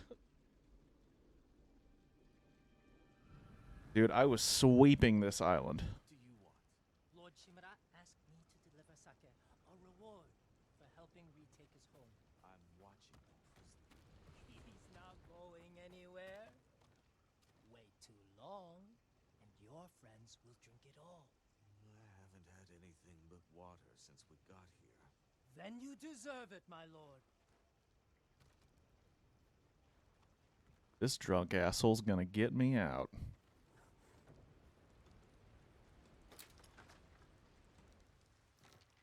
Kenji, what are you doing? What does it look like? Let's go. Committing crimes, like I've done this entire game. People against the Khan. I'll never regain my uncle's trust. If you stay, he'll ship you to the Shogun for judgment. The orders just came through. The people need you, Lord Sakai. Yuna needs you. Where is she? Up north, tracking the Khan in the frozen wastes. She has your sword. She's waiting for the ghost. Forgive me, uncle. Find Masako, Norio, and Sensei Ishikawa. Get them to Omi village. Yuna and I will open the pass for you to join us. She's waiting in Kin with your equipment at the sacred tree. At the sacred Horses in tree. the outer stables. A servant told me about a damaged fence near the gate. You can slip out that way. I'll distract the men outside, but I don't want to be here when they find out you're gone. Thank you, Kenji.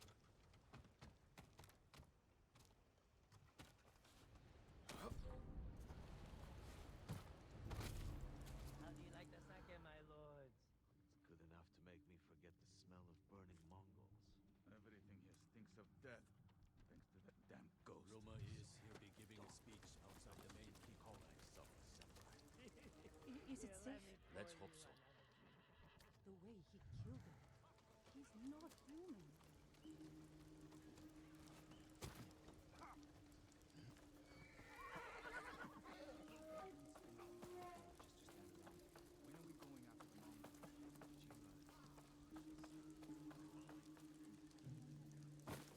You won't fall for that trick again. Now Lord Shimura has had no support. He wielded the divine might of fire.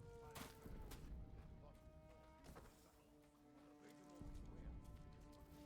Hands army is raiding the northern prefecture. And the war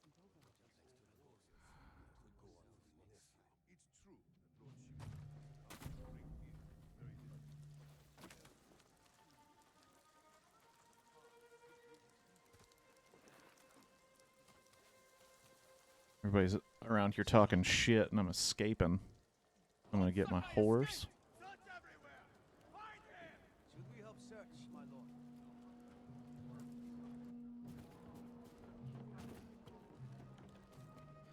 Search everywhere except on the lines that conveniently lead to shit he wants.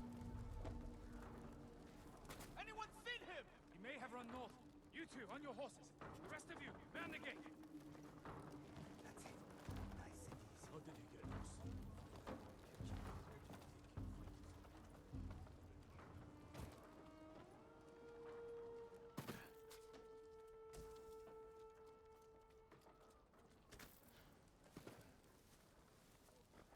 Easy.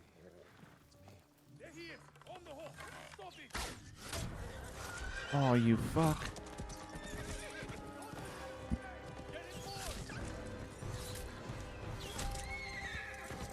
Can't believe you assholes hit my horse twice.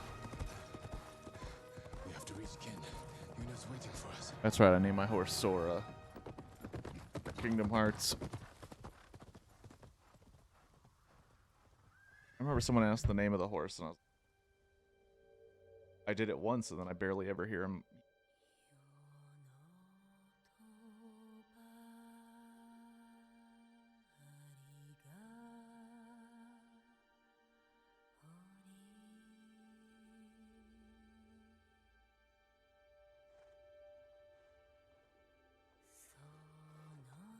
No. No. Don't die, horse whose name I don't even remember.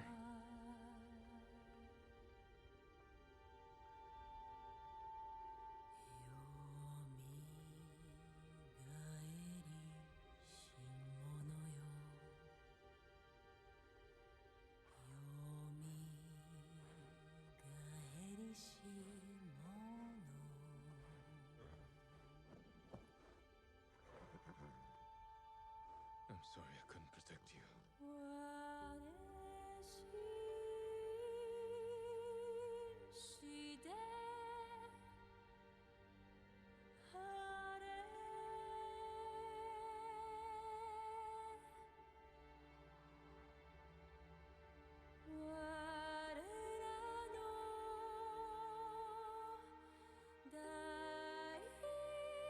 Fucking sucks. I did. Act 3. Lacan and then kill all those Shogun because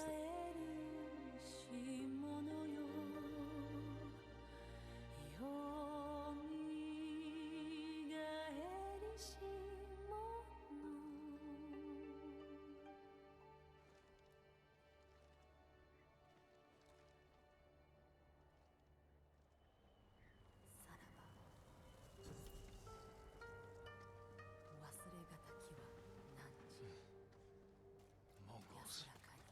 Yuna.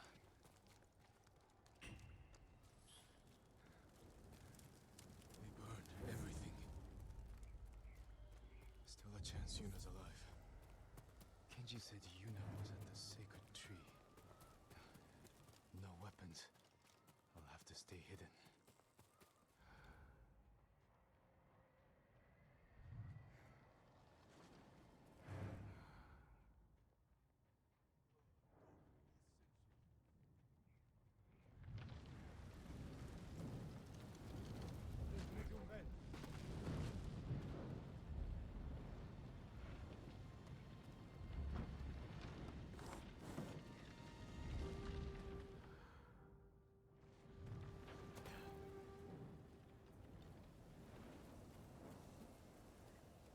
storm's coming. Better find Yuna soon.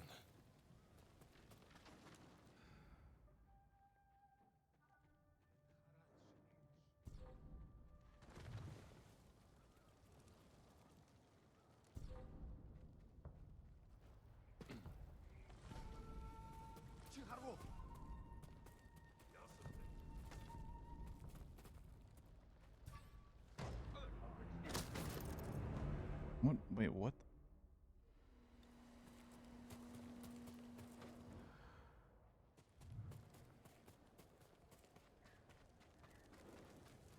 My back is. I remember when I got to a point where it literally felt like I would never be able to stand up straight.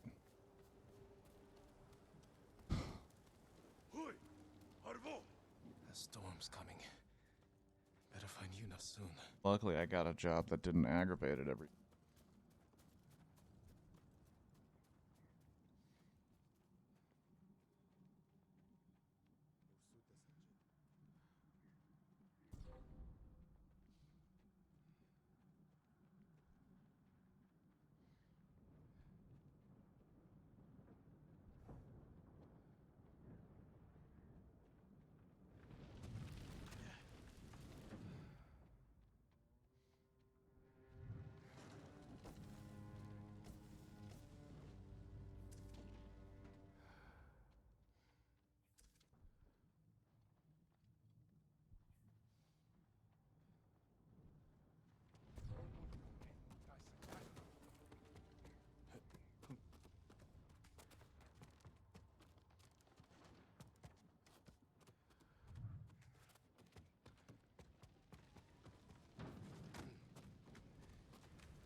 Trying to make it feel.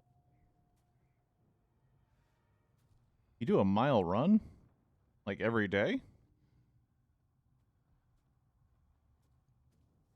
Could be not the cause of your problems, but it could exacerbate. Yeah, that's.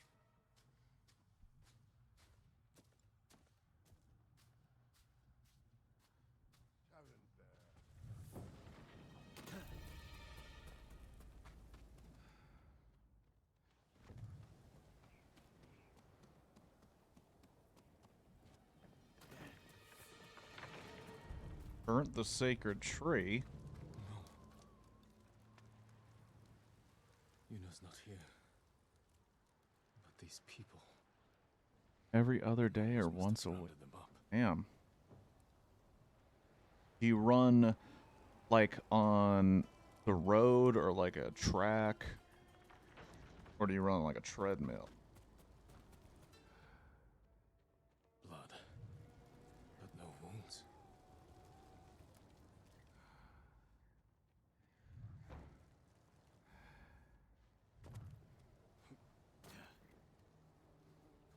More villagers. What killed them? Think of the same poison you use, dog. Blood poured from his mouth. Smells like wolfsbane. The Mongols learned how to make my poison. Now they're using it against us.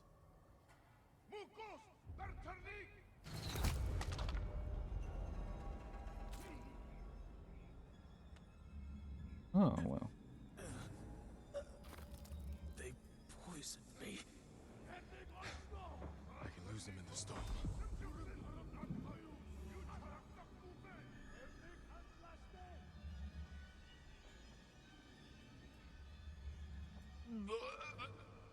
That's nice to know.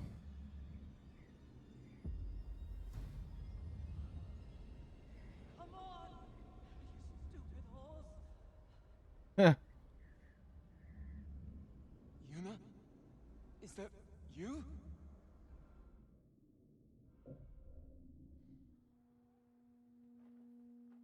In time she said my ass. I wasn't sure you'd wake up. I thought I wouldn't. The Mongols used my own poison on me. How did they get it? Ah, damn. I don't know. I think mine was 8 They when I was in couldn't high help school. themselves. They must have tested it on the people of Kin. Before they burned the town, I saw families lying in pools of blood. Well, good job, Ghost. There's only one way to end this. Kill Khotun Khan. He's taken his army to a stronghold on the coast, Port Izmi. We will need a staging camp somewhere close. I'll see what I can find. Your equipment's in that chest. Ah, damn. Tower when you're ready.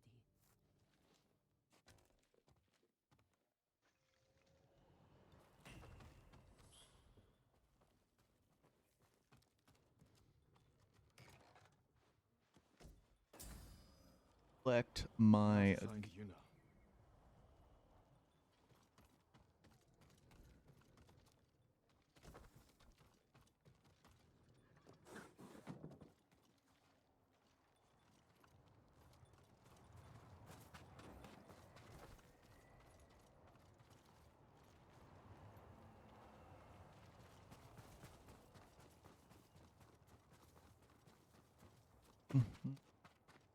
But I run 3/4 and walk 1/4.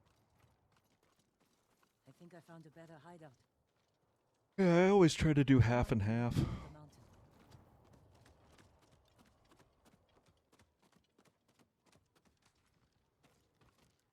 A hideout. Somewhere by the mountain. Jogoku's pagoda. Sheltered, defensible, and in striking distance of the Khan's stronghold. Oh yeah, your friend is 100% a robot. The Mongols have it. We can fix that. Let's get the horses.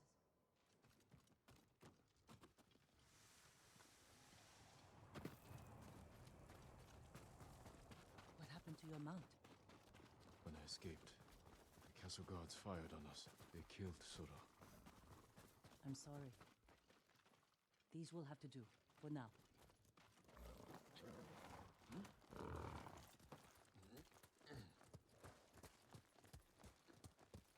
I feel like if I'm a ghost, I need a white horse.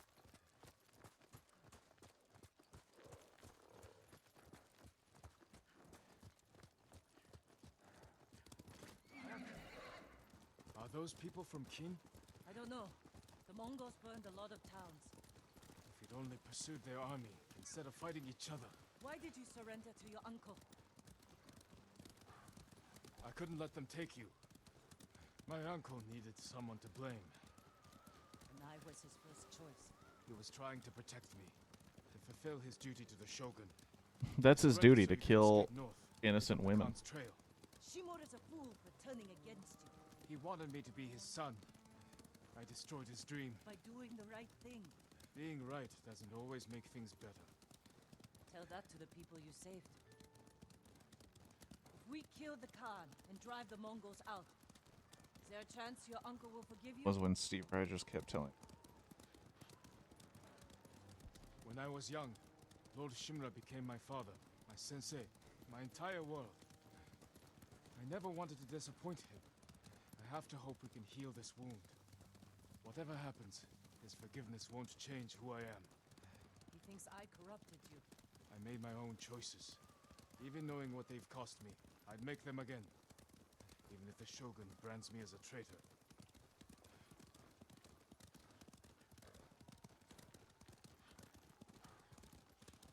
At this point, I feel so OP. It's like, okay, after I liberate the island, come and fucking find me, Camp on the bitches. lake. We could scout the temple grounds from it. Leave the horses here. We'll go in on foot.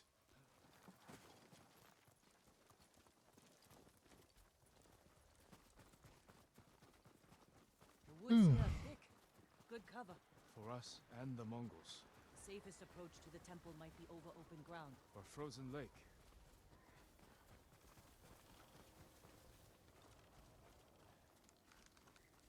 Whole lot of surveying.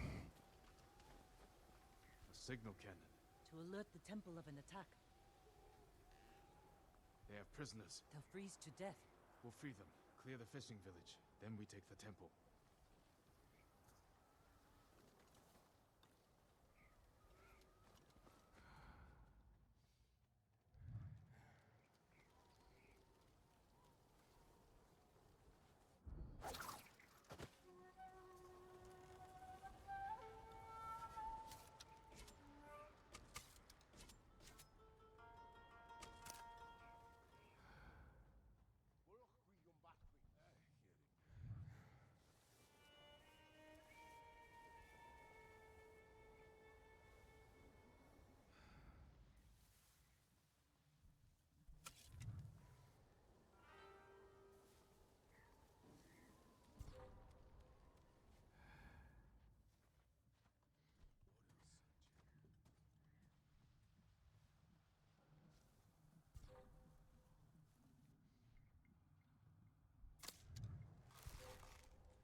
That's one of the games on the list to play.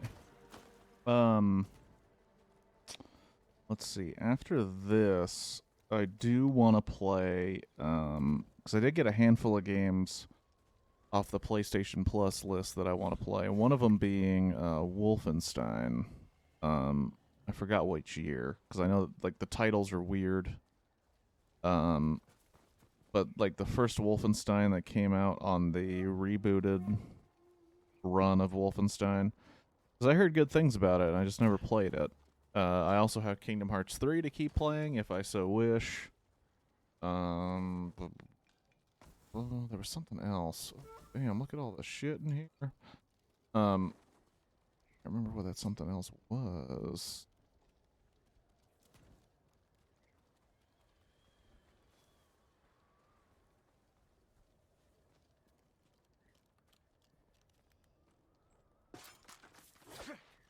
Froze to death. Horrible. Oh, there are people in here? Oh, that's mean. Didn't even notice them. I do want to replay, because I played it wrong, Doom 2016. Because I did not realize how you get better with levels. I thought those were optional, even though it was supposed to be things I was doing. So I did want to replay that correctly.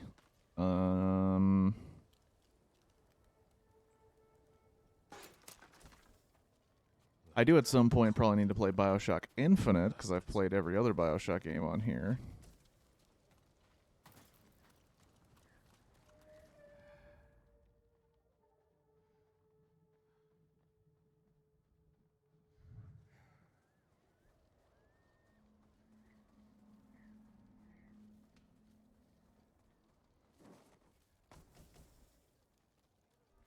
Good look at that list that I get. I did get a whole bunch of games. That even as I was getting them, I was like, I won't have time enough to play all of these.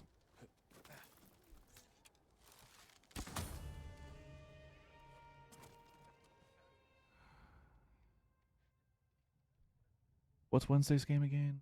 Was it Little Nightmares? Yes. Wednesday will be Little Nightmares for Clip Clap.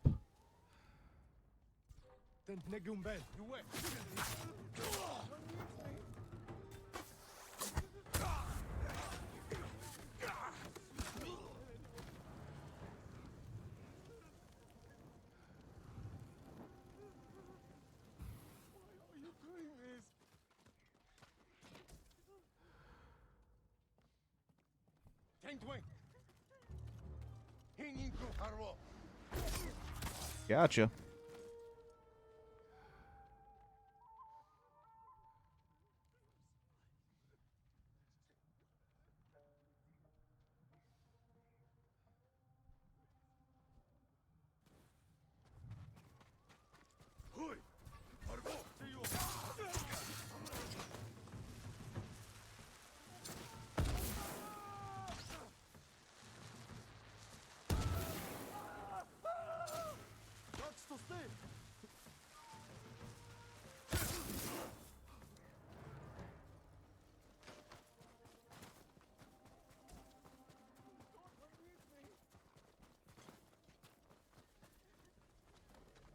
Crawl through.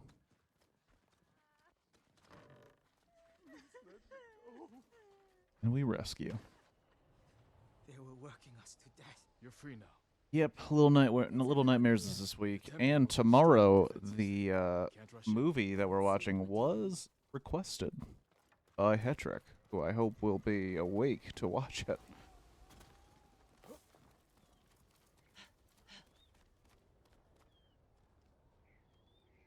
Archers watching the lake. They'll see us coming. Pick us off. Let's bring them to Earth. How? Fire the signal cannon. Lure them onto the ice. Then divide and conquer. Shooting. Explosives on the ice. We can use that against them. Ow. Keep watch. That's gonna be. Draw them out.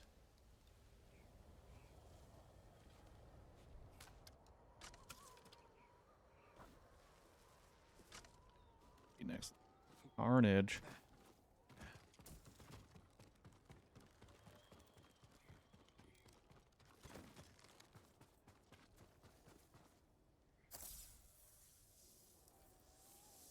That will get their attention. Better get back to you now.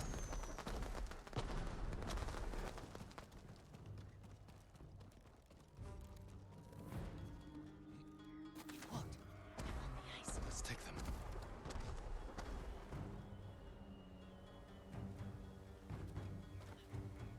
Come on.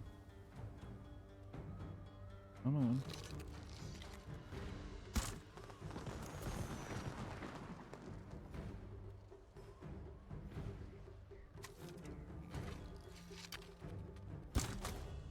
Yeah, just 'cause fuck that guy.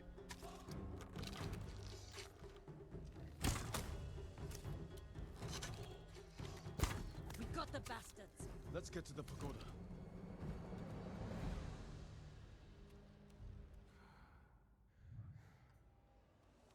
Wait, where?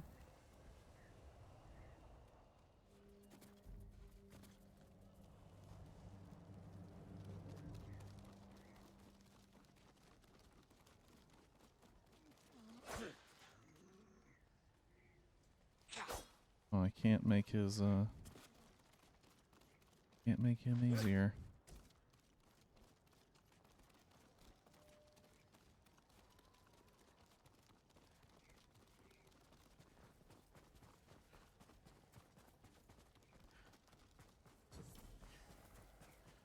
We need to plan our attack carefully. That waterfall's frozen. Could climb it, go over the back wall.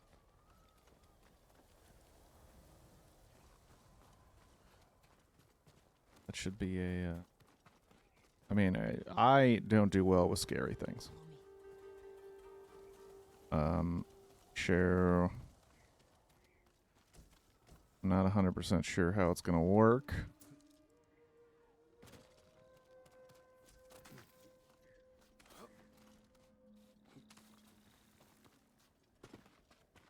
But I'll try my best. Just the warlord and his guards. Make him suffer, and they'll run.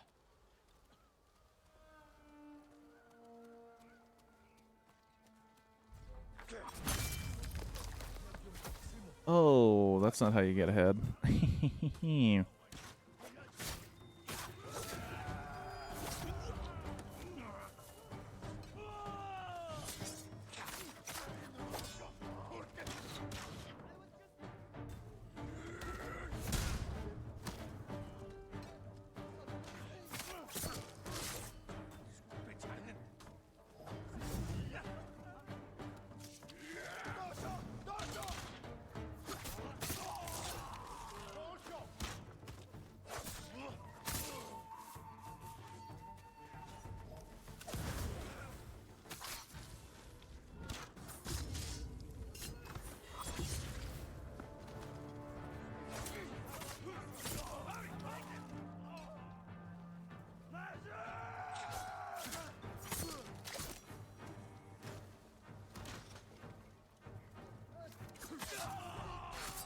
Cough, cough, Tetris or Octodad in March. Cough, cough.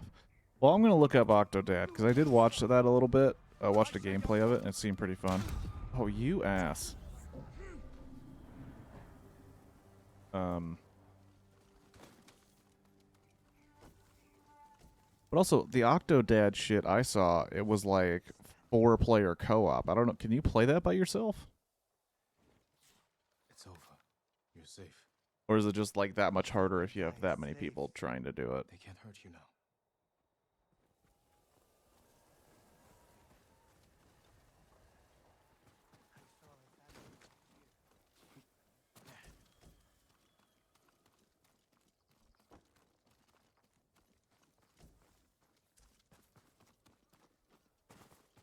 Does anybody have silk? So I can upgrade my armors, please. No Mongols. Solid walls. It's harder with more people. Hey. Your uncle chose his path. And I chose mine. Koten studied Lord Shimura's tactics. He knows how to break an army of samurai. But he doesn't know how to defend against us. We'll make him hurt. For Taka. For everyone.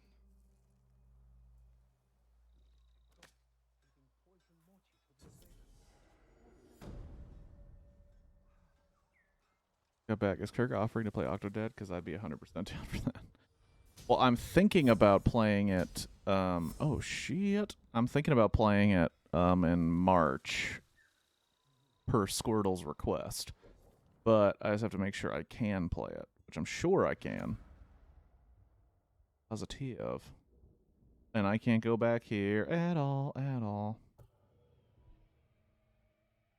I can't go back there at all, at all.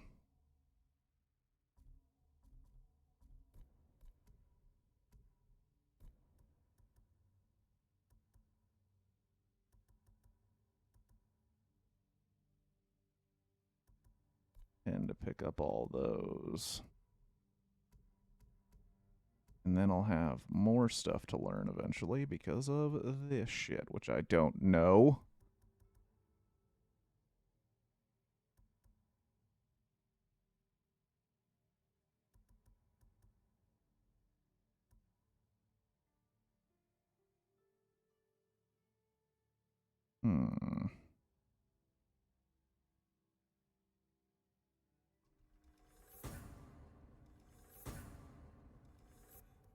Oh, thought I got that. Didn't.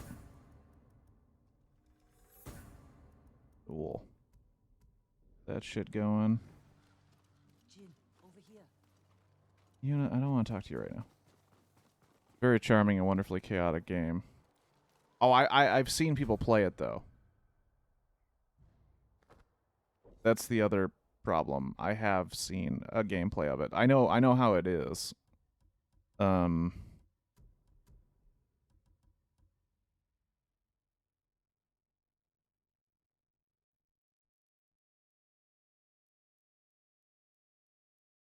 I don't like that, but I don't like the color.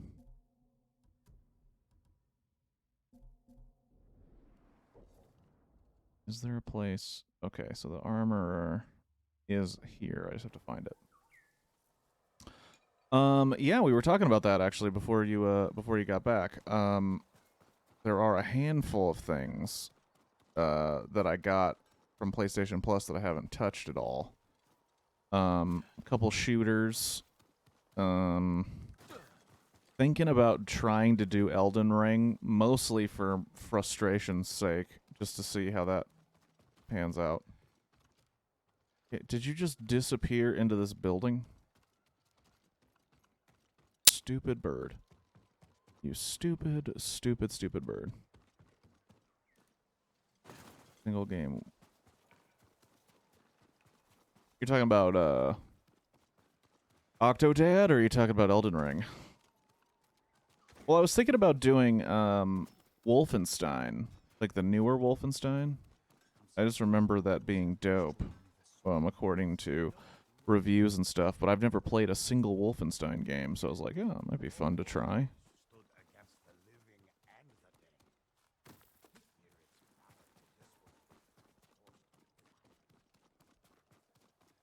Okay.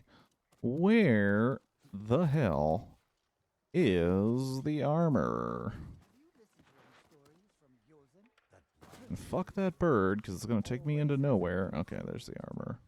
Jin, over here. A ring of fire flew through the air and lit up the night sky. I think it's New Order.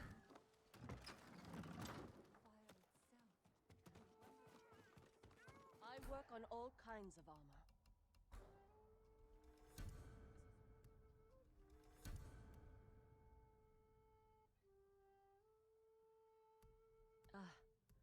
You need more to make these improvements. Damn it, I just want some silk. Thank you. Defeating the Mongols is just the first step. Even though I should wear the... Was it the Traveler's attire? The ghost fights for us. I'm proud to help the true world. Mostly so I can get more of this fog lifted as I walk around. Jin, over here.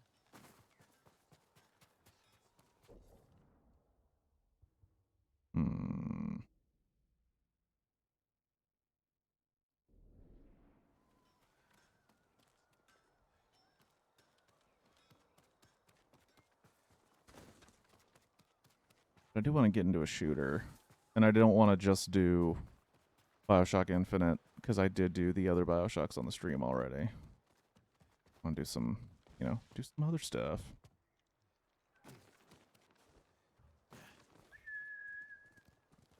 Cool. New horse.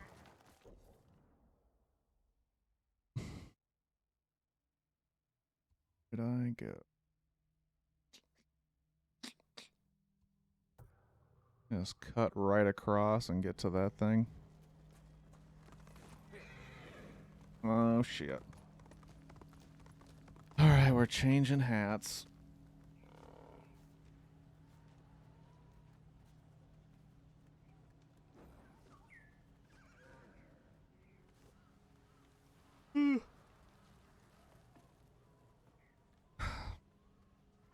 The letter Z or Z, depending.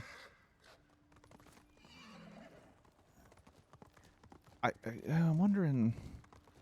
I think I did get New Order. I think that's the one that was free.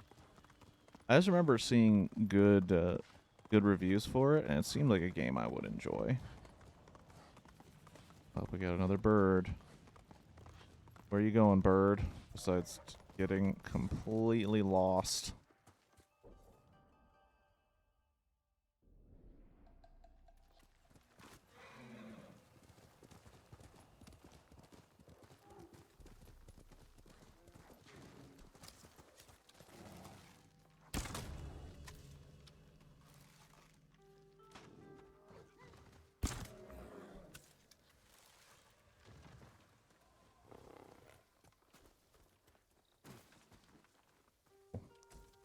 Get the predator hides, and I get.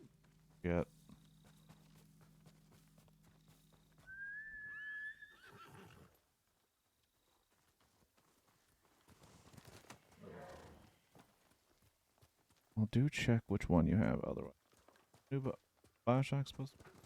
Well, the newest BioShock hasn't come out yet. That one's gonna take place in like some subterranean thing in Antarctica, I believe. Yeah. I don't know, man. That looks like it might be a shit show situation because there are people developing the next BioShock without Ken Levine, who was the guy behind the originals, and the guy who was behind the originals, Ken Levine, is making his own game called Judas that looks a lot like BioShock. So I think there's going to be kind of a compare-contrast situation. May lead to just annoyance on both parties.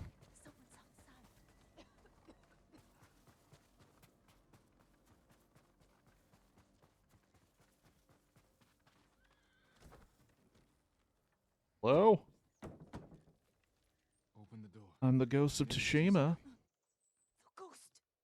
You poisoned us. Isn't that enough? I did no such thing. We heard what you did at the castle. How you killed all those people. They were Mongols. I would never harm you. Wherever you go, death follows. We'll never let you in. You'll die without medicine and food. I'll bring it.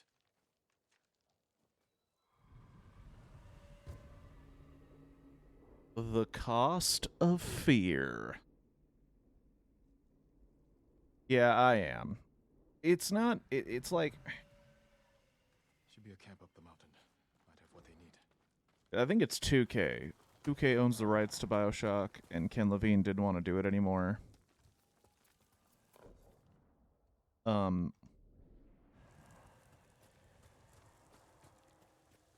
It's this.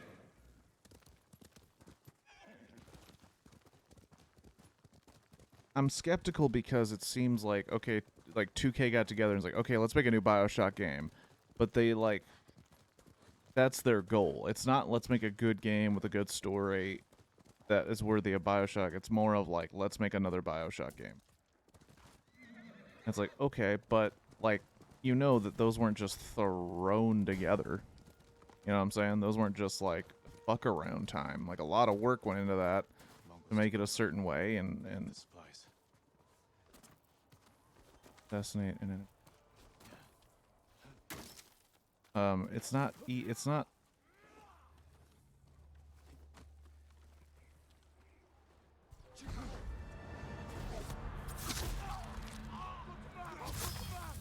Does that count as from above? I don't think it does.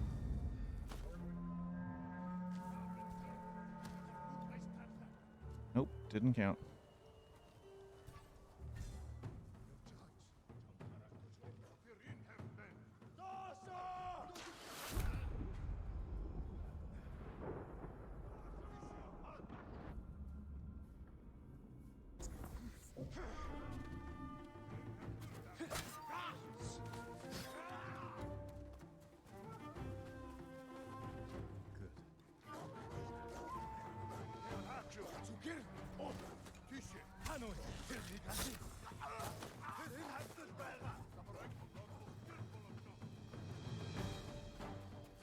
Those people's strength.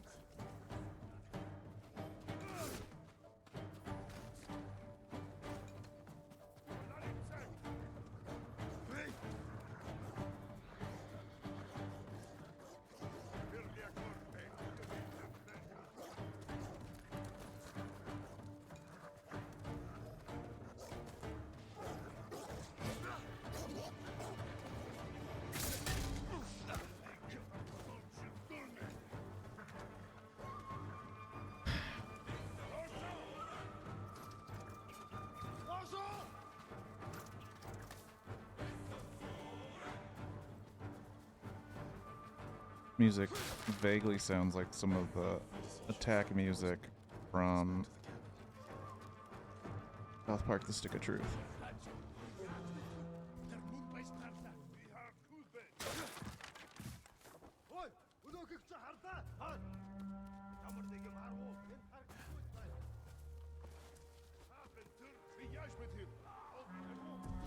Got him.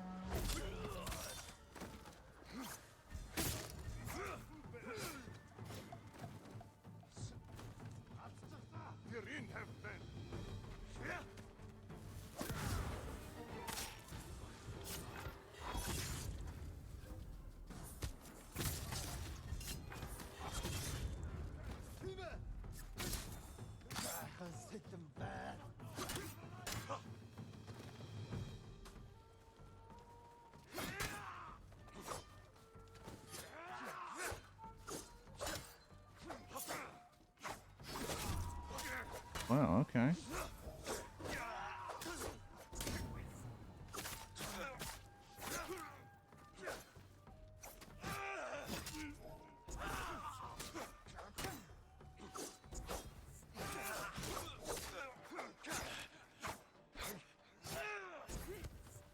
Gosh, oh.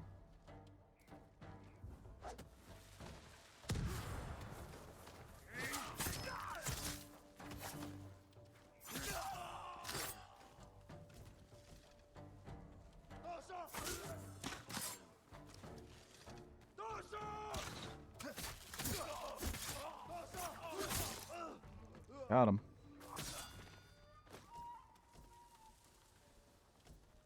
Whole bunch of dead bodies here now. Oh, what's this Judas game? Sorry, I got completely distracted. That happens all the time, and I feel bad. But yeah, the new BioShock, like, when details started coming out, like, the first thing, like, first thing we're doing, it's open world. And I'm like, okay, well, that's wrong. That's not how BioShock works.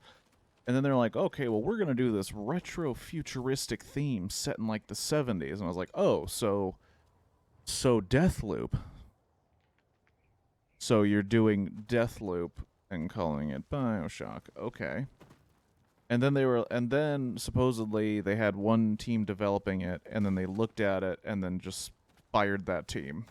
So it's like, is that a mark of quality, or is that a mark of like, oh, we need to really, really work harder? Yeah, I know that for sure.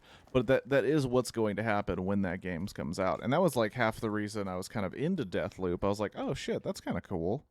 And then I realized that that type of game is not really my style, and I haven't gotten back to it, which is a bummer, because it wasn't a bad game. It wasn't my style, and I don't do like quick run shit very well. And I wasn't really picking up on the details that I needed to actually do that game correctly. And then I was like, well, I'm not getting anywhere with this. And then it's actually a game I purchased but then didn't end up finishing, and it pissed me off.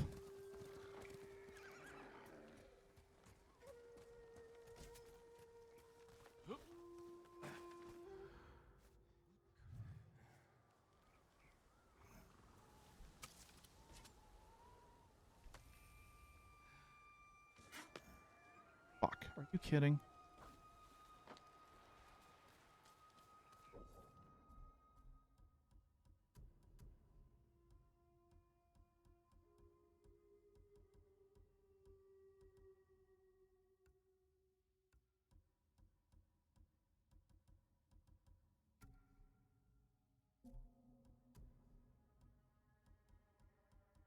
I wonder where that death headband.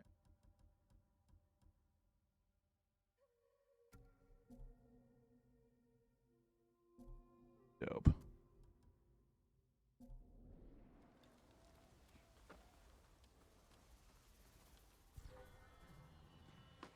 Who will fight?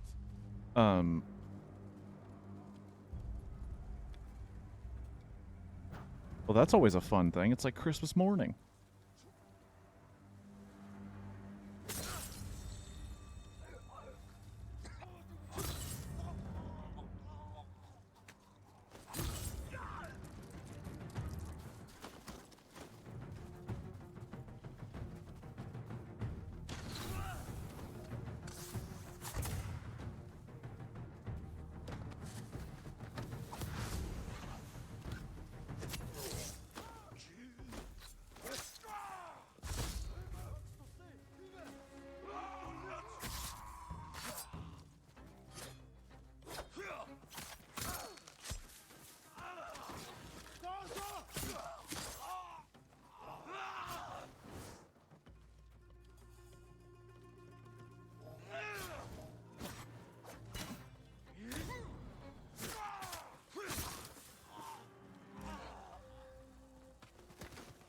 The woman even in there? Oh no, they burnt him out completely. Cool. You're wounded. That's a bummer and a half. No one can help me now. Sorry. What about the others? The new game, like, They're not a lot of dead. details came out for the new game. It was the Mongols. It looks kind of like a female protagonist is on like a spaceship that crashes on like a weird planet, and I think they have to fix the spaceship and get off the planet, but it seems like a very linear narrative BioShocky situations where you have powers and guns and a lot of mechanical whatsy-doozles. Like it's you know, a bummer. Because like immediately watching it, you're like, oh, so it seems like another BioShock game. So we're gonna get a BioShock game in title made by the people who didn't make BioShock, and then we're gonna get a game that feels like BioShock from the folks that made the original BioShock, but it's not called BioShock. Fun times to be had by all. Arm of Fire.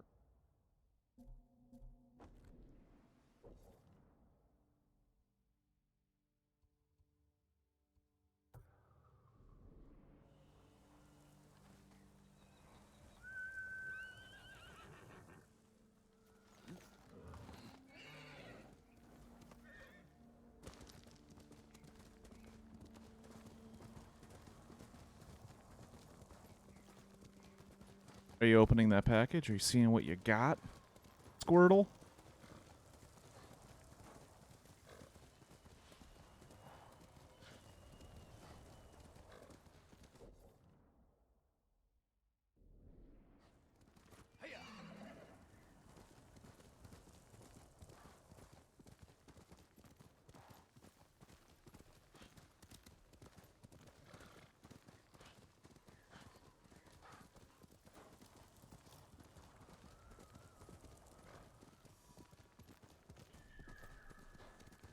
Still can't get any more bamboo. Box.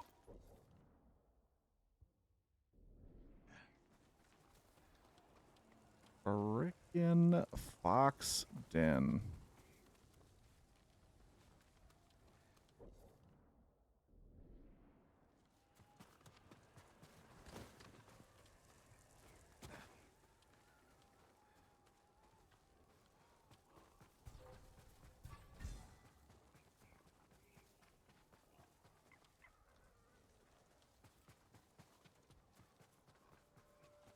Think of it as getting 2 Bioshock games.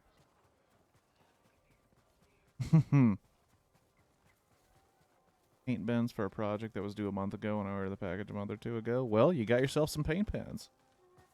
But yeah, that's the thing, Felix. Like, it's kind of like my whole thing with Toy Story 3.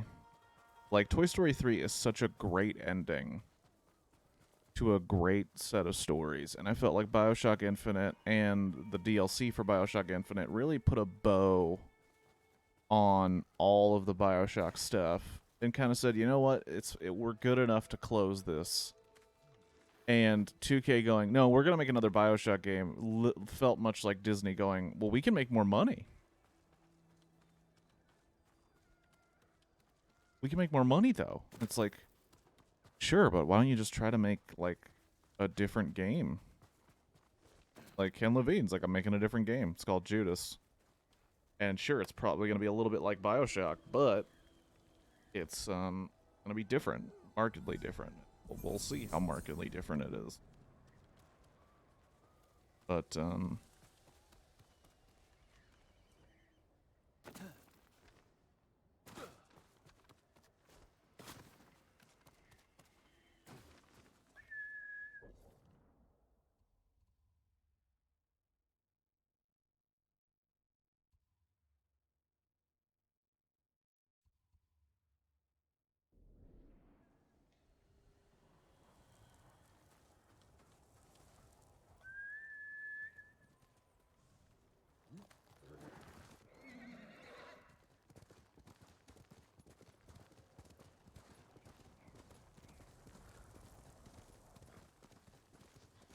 in this case, the parents are. But yeah, I mean, I think another reason I've been kind of down lately is like, I'm slowly realizing that like everything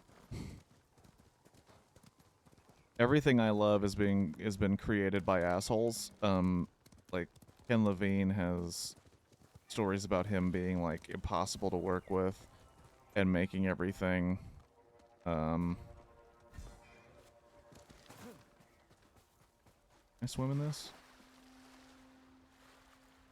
And then of course the Justin Roiland news, which I haven't really been on top of the Rick and Morty stuff in a while, but I mean Dan Harmon standing next to Justin Roiland with all that shit, and I love Community, and I did enjoy parts of Rick and Morty, and it's you know, it's just a bummer sandwich lately.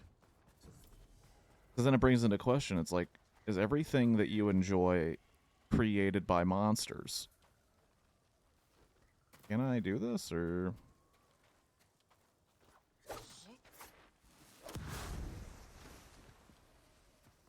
What did I... There we go. I thought it was magic cards. Speaking of magic cards, my roommate ordered just a fuck ton of Pokemon cards. Oh, bam! First try, all of it. Give me that shit.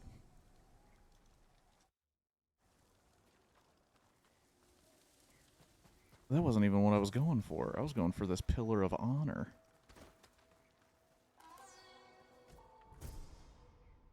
Night. Wow, that is nice. That golden flames. That looks nice. Again, I don't know why I would go away from Clan Sakai's Blade. I feel like that has a lot to do with the story.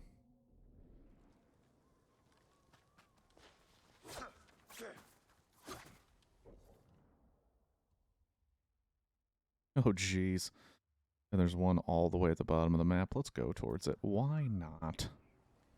Imagine being a casting director for Rick and Morty who suddenly has to recast all the major roles with such extremely distinctive voices. Well, I mean no offense. Well, I mean the dude might be a woman beater, so fuck him. But like, Rick and Morty's voices are not that hard. I say that because Dan Harmon on his podcast used to do them as a joke, and they were pretty close. Like it feels like it'll be fine. What's weird is and I understand that it's just business and business be business and business be business, and but to me it's crazy that that show was clearly a Dan Harmon, Justin Roiland joint, right? Like that was their sensibilities, it was their baby, and no one took it seriously because it was on Adult Swim. It's like a crazy thing. It was allowed to be crazy because of its location and time slot. But it was never supposed to be this like life-changing show. You know what I'm saying? Like it was never expected to be like a show on the level of South Park, on the level of Bob's Burgers. It was just like another one of those crazy Adult Swim shows that people might like, they might tune into, they might think it's like, oh, whatever, cool. But then it becomes so popular that it's worth millions and millions and millions and millions and millions of dollars. And then you have this crazy thing come out, and now you have to take a moral stance, right? But that show was so unique in its voice because of the people who made it, right? So getting rid of them is going to fundamentally change that show. However, you can't let the show fail because it's worth too much money. So now you have a situation where Dan Harmon is just like, yeah, I guess I'll do it myself. But what is Rick and Morty like without Justin Roiland? Not saying they shouldn't have got rid of him, like, actually the opposite. Like, the second you find that out, get rid of his ass. But it is going to fundamentally change your shit, and it's going to be interesting to see how.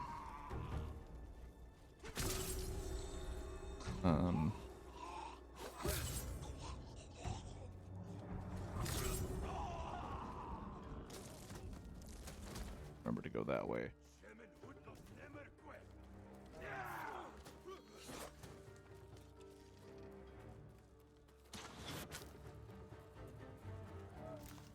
Oh, it's just regular flowers. Oh, you bitch. Okay.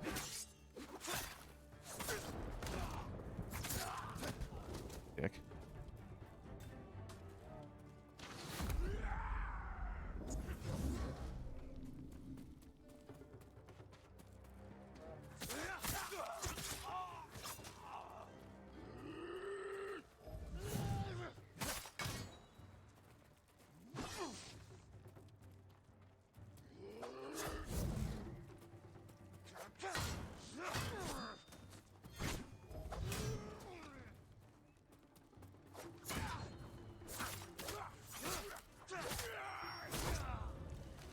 And we got rid of a hand for you.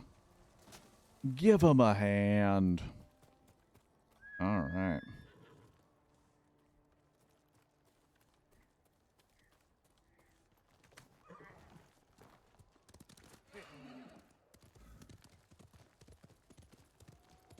But it also just got me thinking, because I'm such a huge fan of South Park, right? Like, if either of those dudes was like, I'm done doing this, then the show's just over. It's just over. There's no real question about it. Like, those two dudes are South Park. They're the head of writing and creative, and they're directors. Like, if one of them wanted to leave, then the show's over. And in this situation where I felt like it was the same way, they were just so quick to be like, well, fuck that guy. He's gone. We're not dealing with him anymore. Like, okay. Okay. Those guys really have stuck with it for a shockingly long time. I get it. I'd get a bit bored working on literally one show for decades, even if it's that successful. But South Park has changed. I think South Park has changed so drastically, and they've made a lot of weird turns and decisions. My history teacher told me this one, if you put your picture in a locket, you could pendant. Ah, that's good. That's a good one. But South Park, like, because I love South Park. I've watched it for a very, very long time, and it got me through college days when I didn't feel like I belonged there, and, you know, general existential crises. But, dude,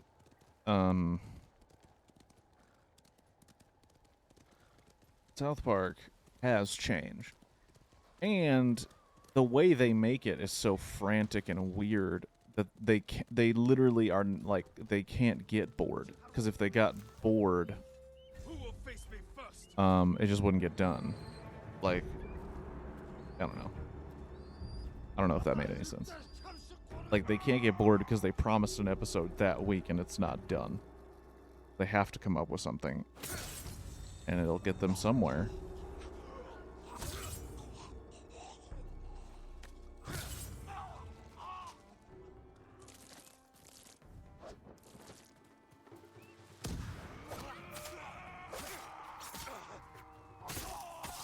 Wow, that felt dirty. Felt a little dirty.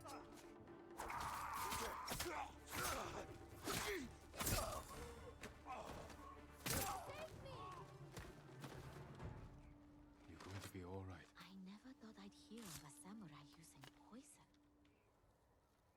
There's no way I can repay you for this, Lord Sakai. You don't have to. Just tell me, how did they capture you? I was traveling the roads, looking for help. But I can't see well at night. Didn't see the Mongols camped along the path. It'd be so iconic to die in a living room. Well, you know why it is the living room, Squirtle. That's a fun piece of life knowledge. You know why we have living rooms, right? And it's because every living room of every house used to be called the parlor, and that is because people used to host funerals in their homes. You would have viewings and showings and such in your own homes, and they would happen in your parlor. Over time, it became less and less, not even that, like, I don't think it was over time. I think there was, like, an article, and the article was basically like, hey, let's stop doing this to our homes, let's start, like, living in our homes.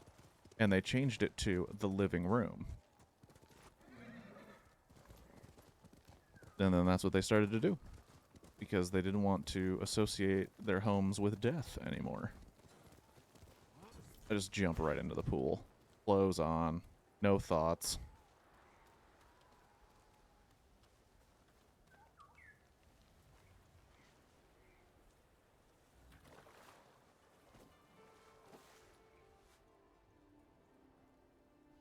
Reflect on.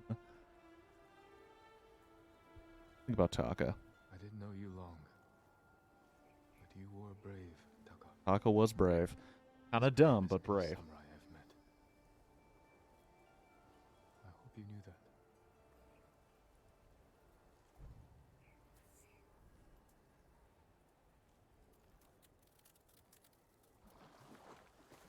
Well, I've learned more stuff here. I hope to be an educational resource to the people.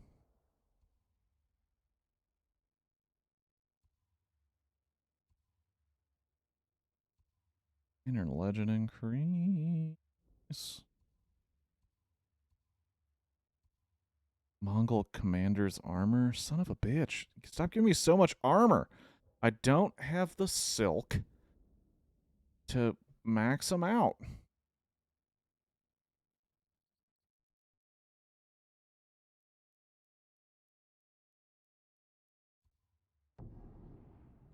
Travel to there, where my horse Sora died. And then cut right across. Cut right across.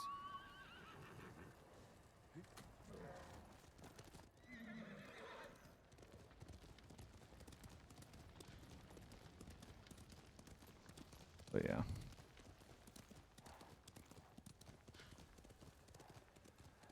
Face my count. Yes. Only got half a question wrong because I didn't explain my work. It's, you know, doesn't seem right. Seems like, did I get it? And I got it. What's the problem? My lord, please help! The Mongols are trying to kill us! Where are they? Oh, shit. Oh, damn. Okay. My leg! It's trapped!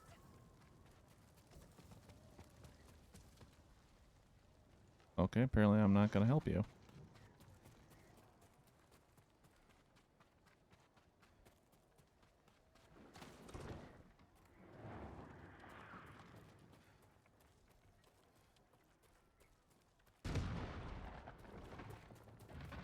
Probably should take my horse, but then I'm more visible.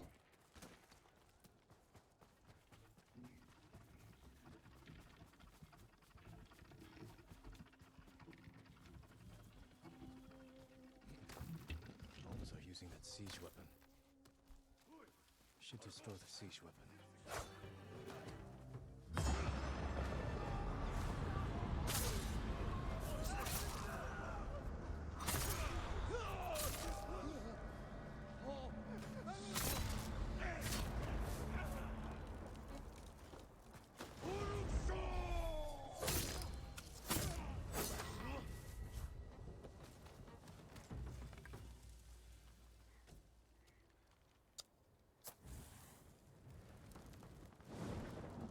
It's so weird. I've always been somewhat decent at math, but I never, like, went into calc or, trig. That's why I do that. It's something I could have figured out and worked on.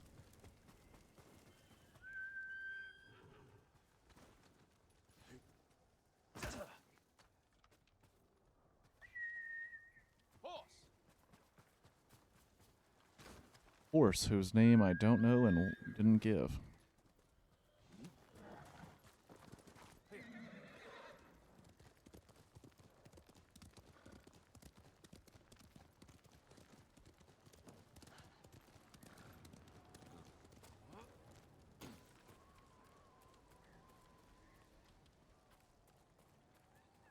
Evening, Lord Sakai.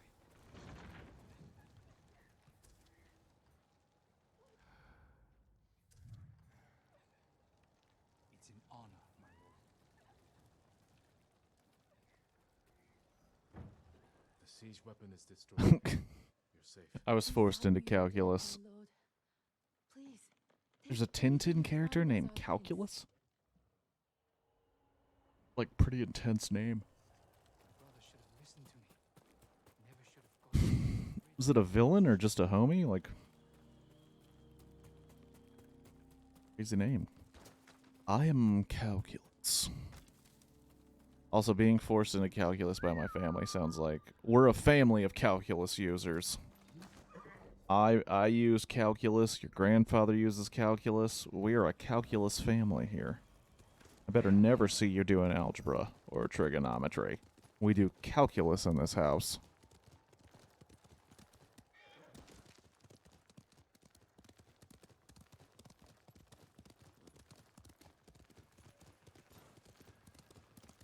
Name of a stereotypical absent-minded professor. You know he's smart because he's named after math.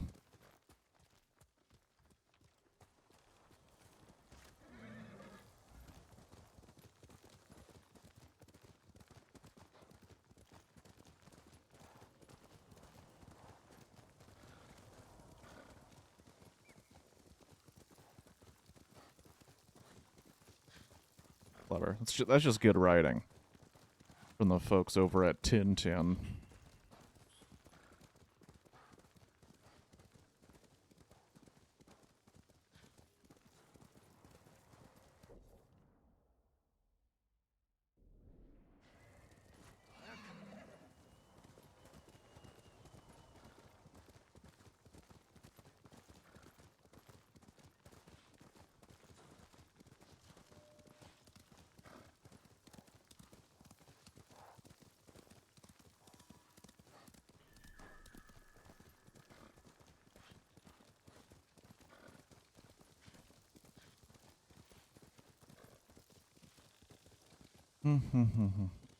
You would.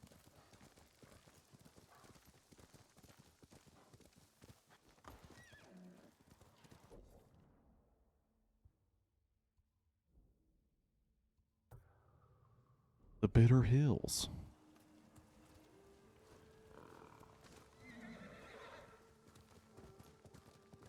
My brother majored in science, major in history, so no math majors.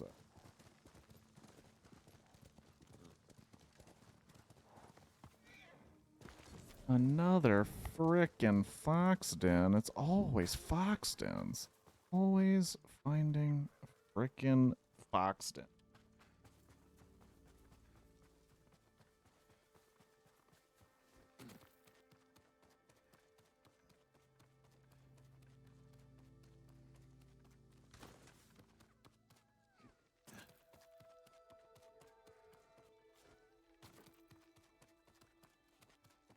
Oh boy. There we go.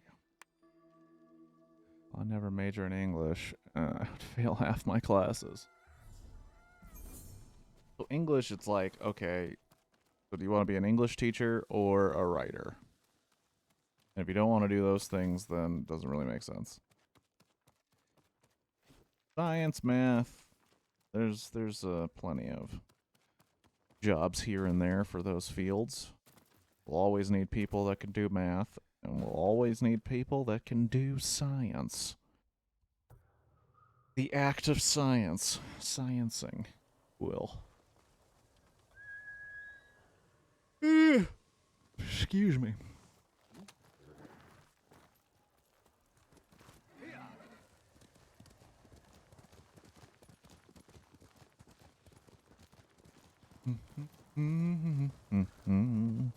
Doing the little dirty work all around this Ghost of Tsushima.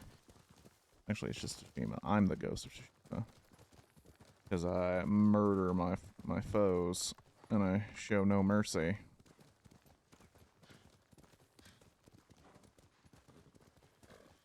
Even though my decision led to the enemy discovering more ways to hurt my people.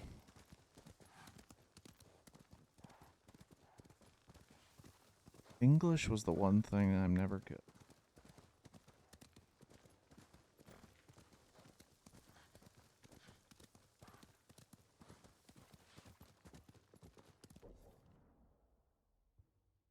Probably a shrine. I'll do a shrine right now.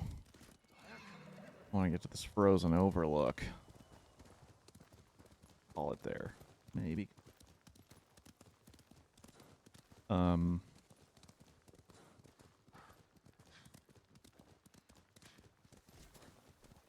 Yeah.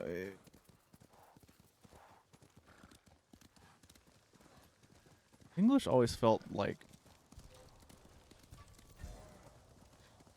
I mean, all of education, I'm about to sound like the meme, all education feels useless once you get out into the real world, because, like, especially now that there's apps that literally just correct your grammar for you, and all your emails have spell check and all of this, and it's like, well, what the hell, dude? Like, what were we working so hard on? Not gonna do the. What's the requirement for this tier?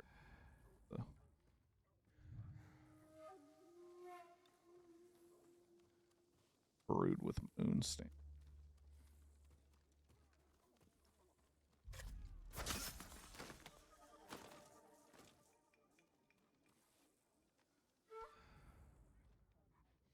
Dogs.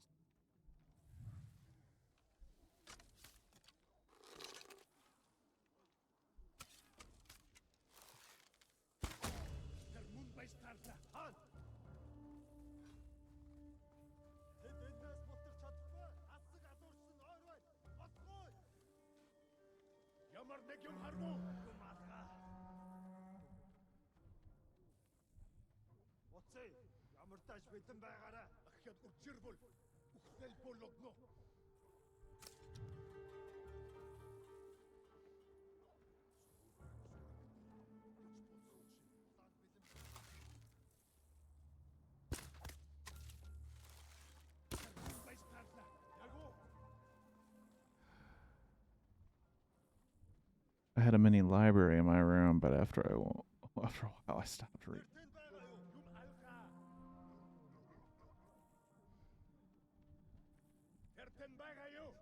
History is an interesting one because it's like I enjoy history because it can't change and it's not theoretical. It's like this is what happened.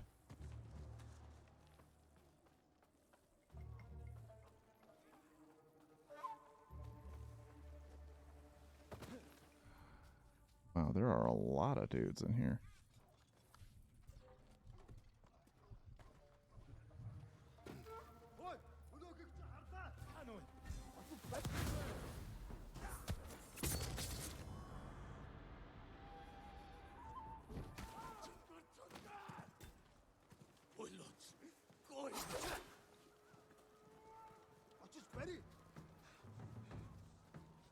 Oh, don't run away. You're like the one guy I need to do a specific attack on.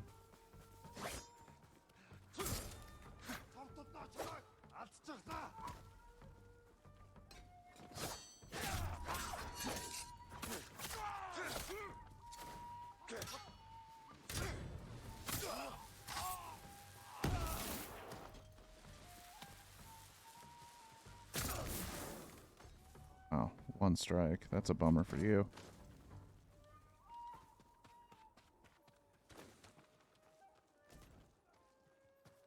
Yeah, history's fun. And math is one of those things where it's like if you get it, then you get it. English, you know, could have all of its weird specific things that if you don't remember, then you might look a little foolish. However,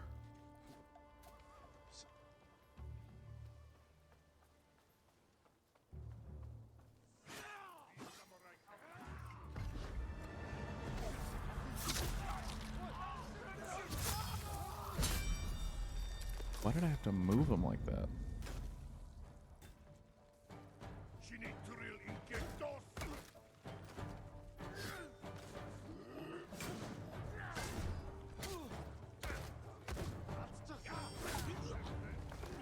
Got him.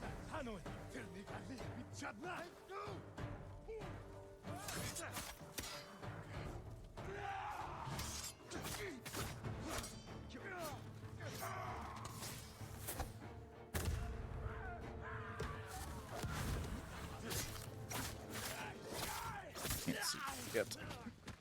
Okay.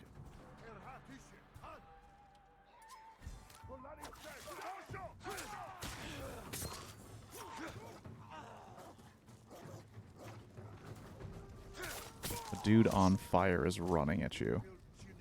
Think about that for a minute.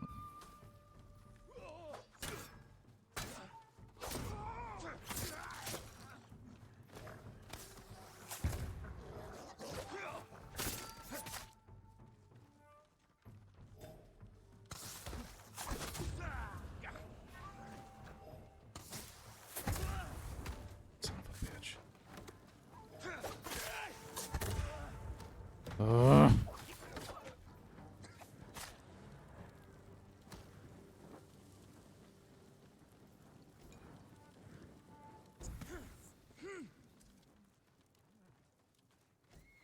Alright. Roll through here and pick up their stuff, and I think I'm going to call it a day. Read a lot of high-level shit when I was younger. Read the Diary of Anne Frank in 5th grade. Well, that's a pretty dark one to read that early.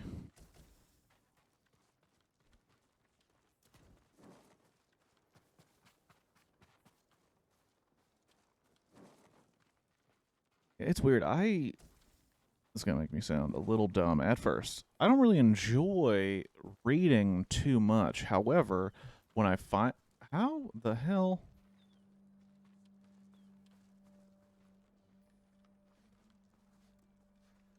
How did you get up there?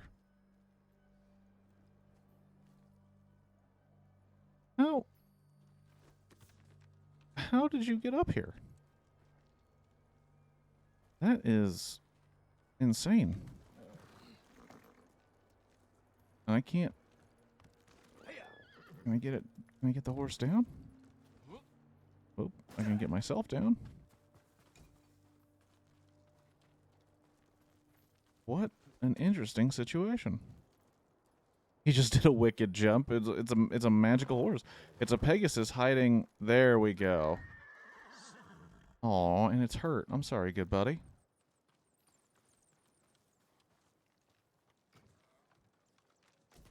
You're one of the only people I know who's read the BioShock novel. It's true.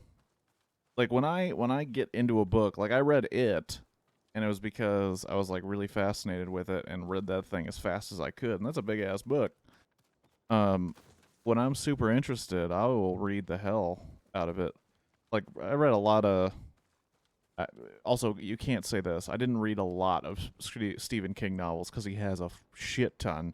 You can only say you've read a lot of Stephen King novels if you've happened to have read like 50, because he has just so many.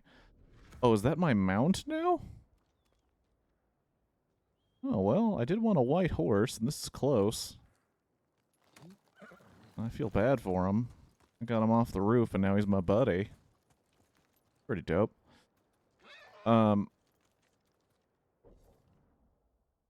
Yeah, I think that's it, guys. I'm starting to get a little bit of a headache, and I gotta take all this stuff down to, get things up for my brothers. Get things up for my brothers. What? I gotta set up for a recording of NYPD Blue Balls with my brother, so it's been cool, dudes. Mostly hanging out with Felix and Squirtle. Thanks for being here. It's very cool. Hopefully catch you guys, or at least one of yous, or both of yous, or all of yous, I don't know. Tomorrow at 7 p.m. for a movie. It was a movie by request. By request of Hetrick, so if it's bad, we get to blame him. So have a good one. Enjoy. Try and stay peaceful in a time when painters are fucking up your backyard and your Lego orders are getting canceled out from under you. Remember to have some peace and then murder a bunch of people in a samurai game. Peace, everybody. Have a good one. Enjoy. Bye.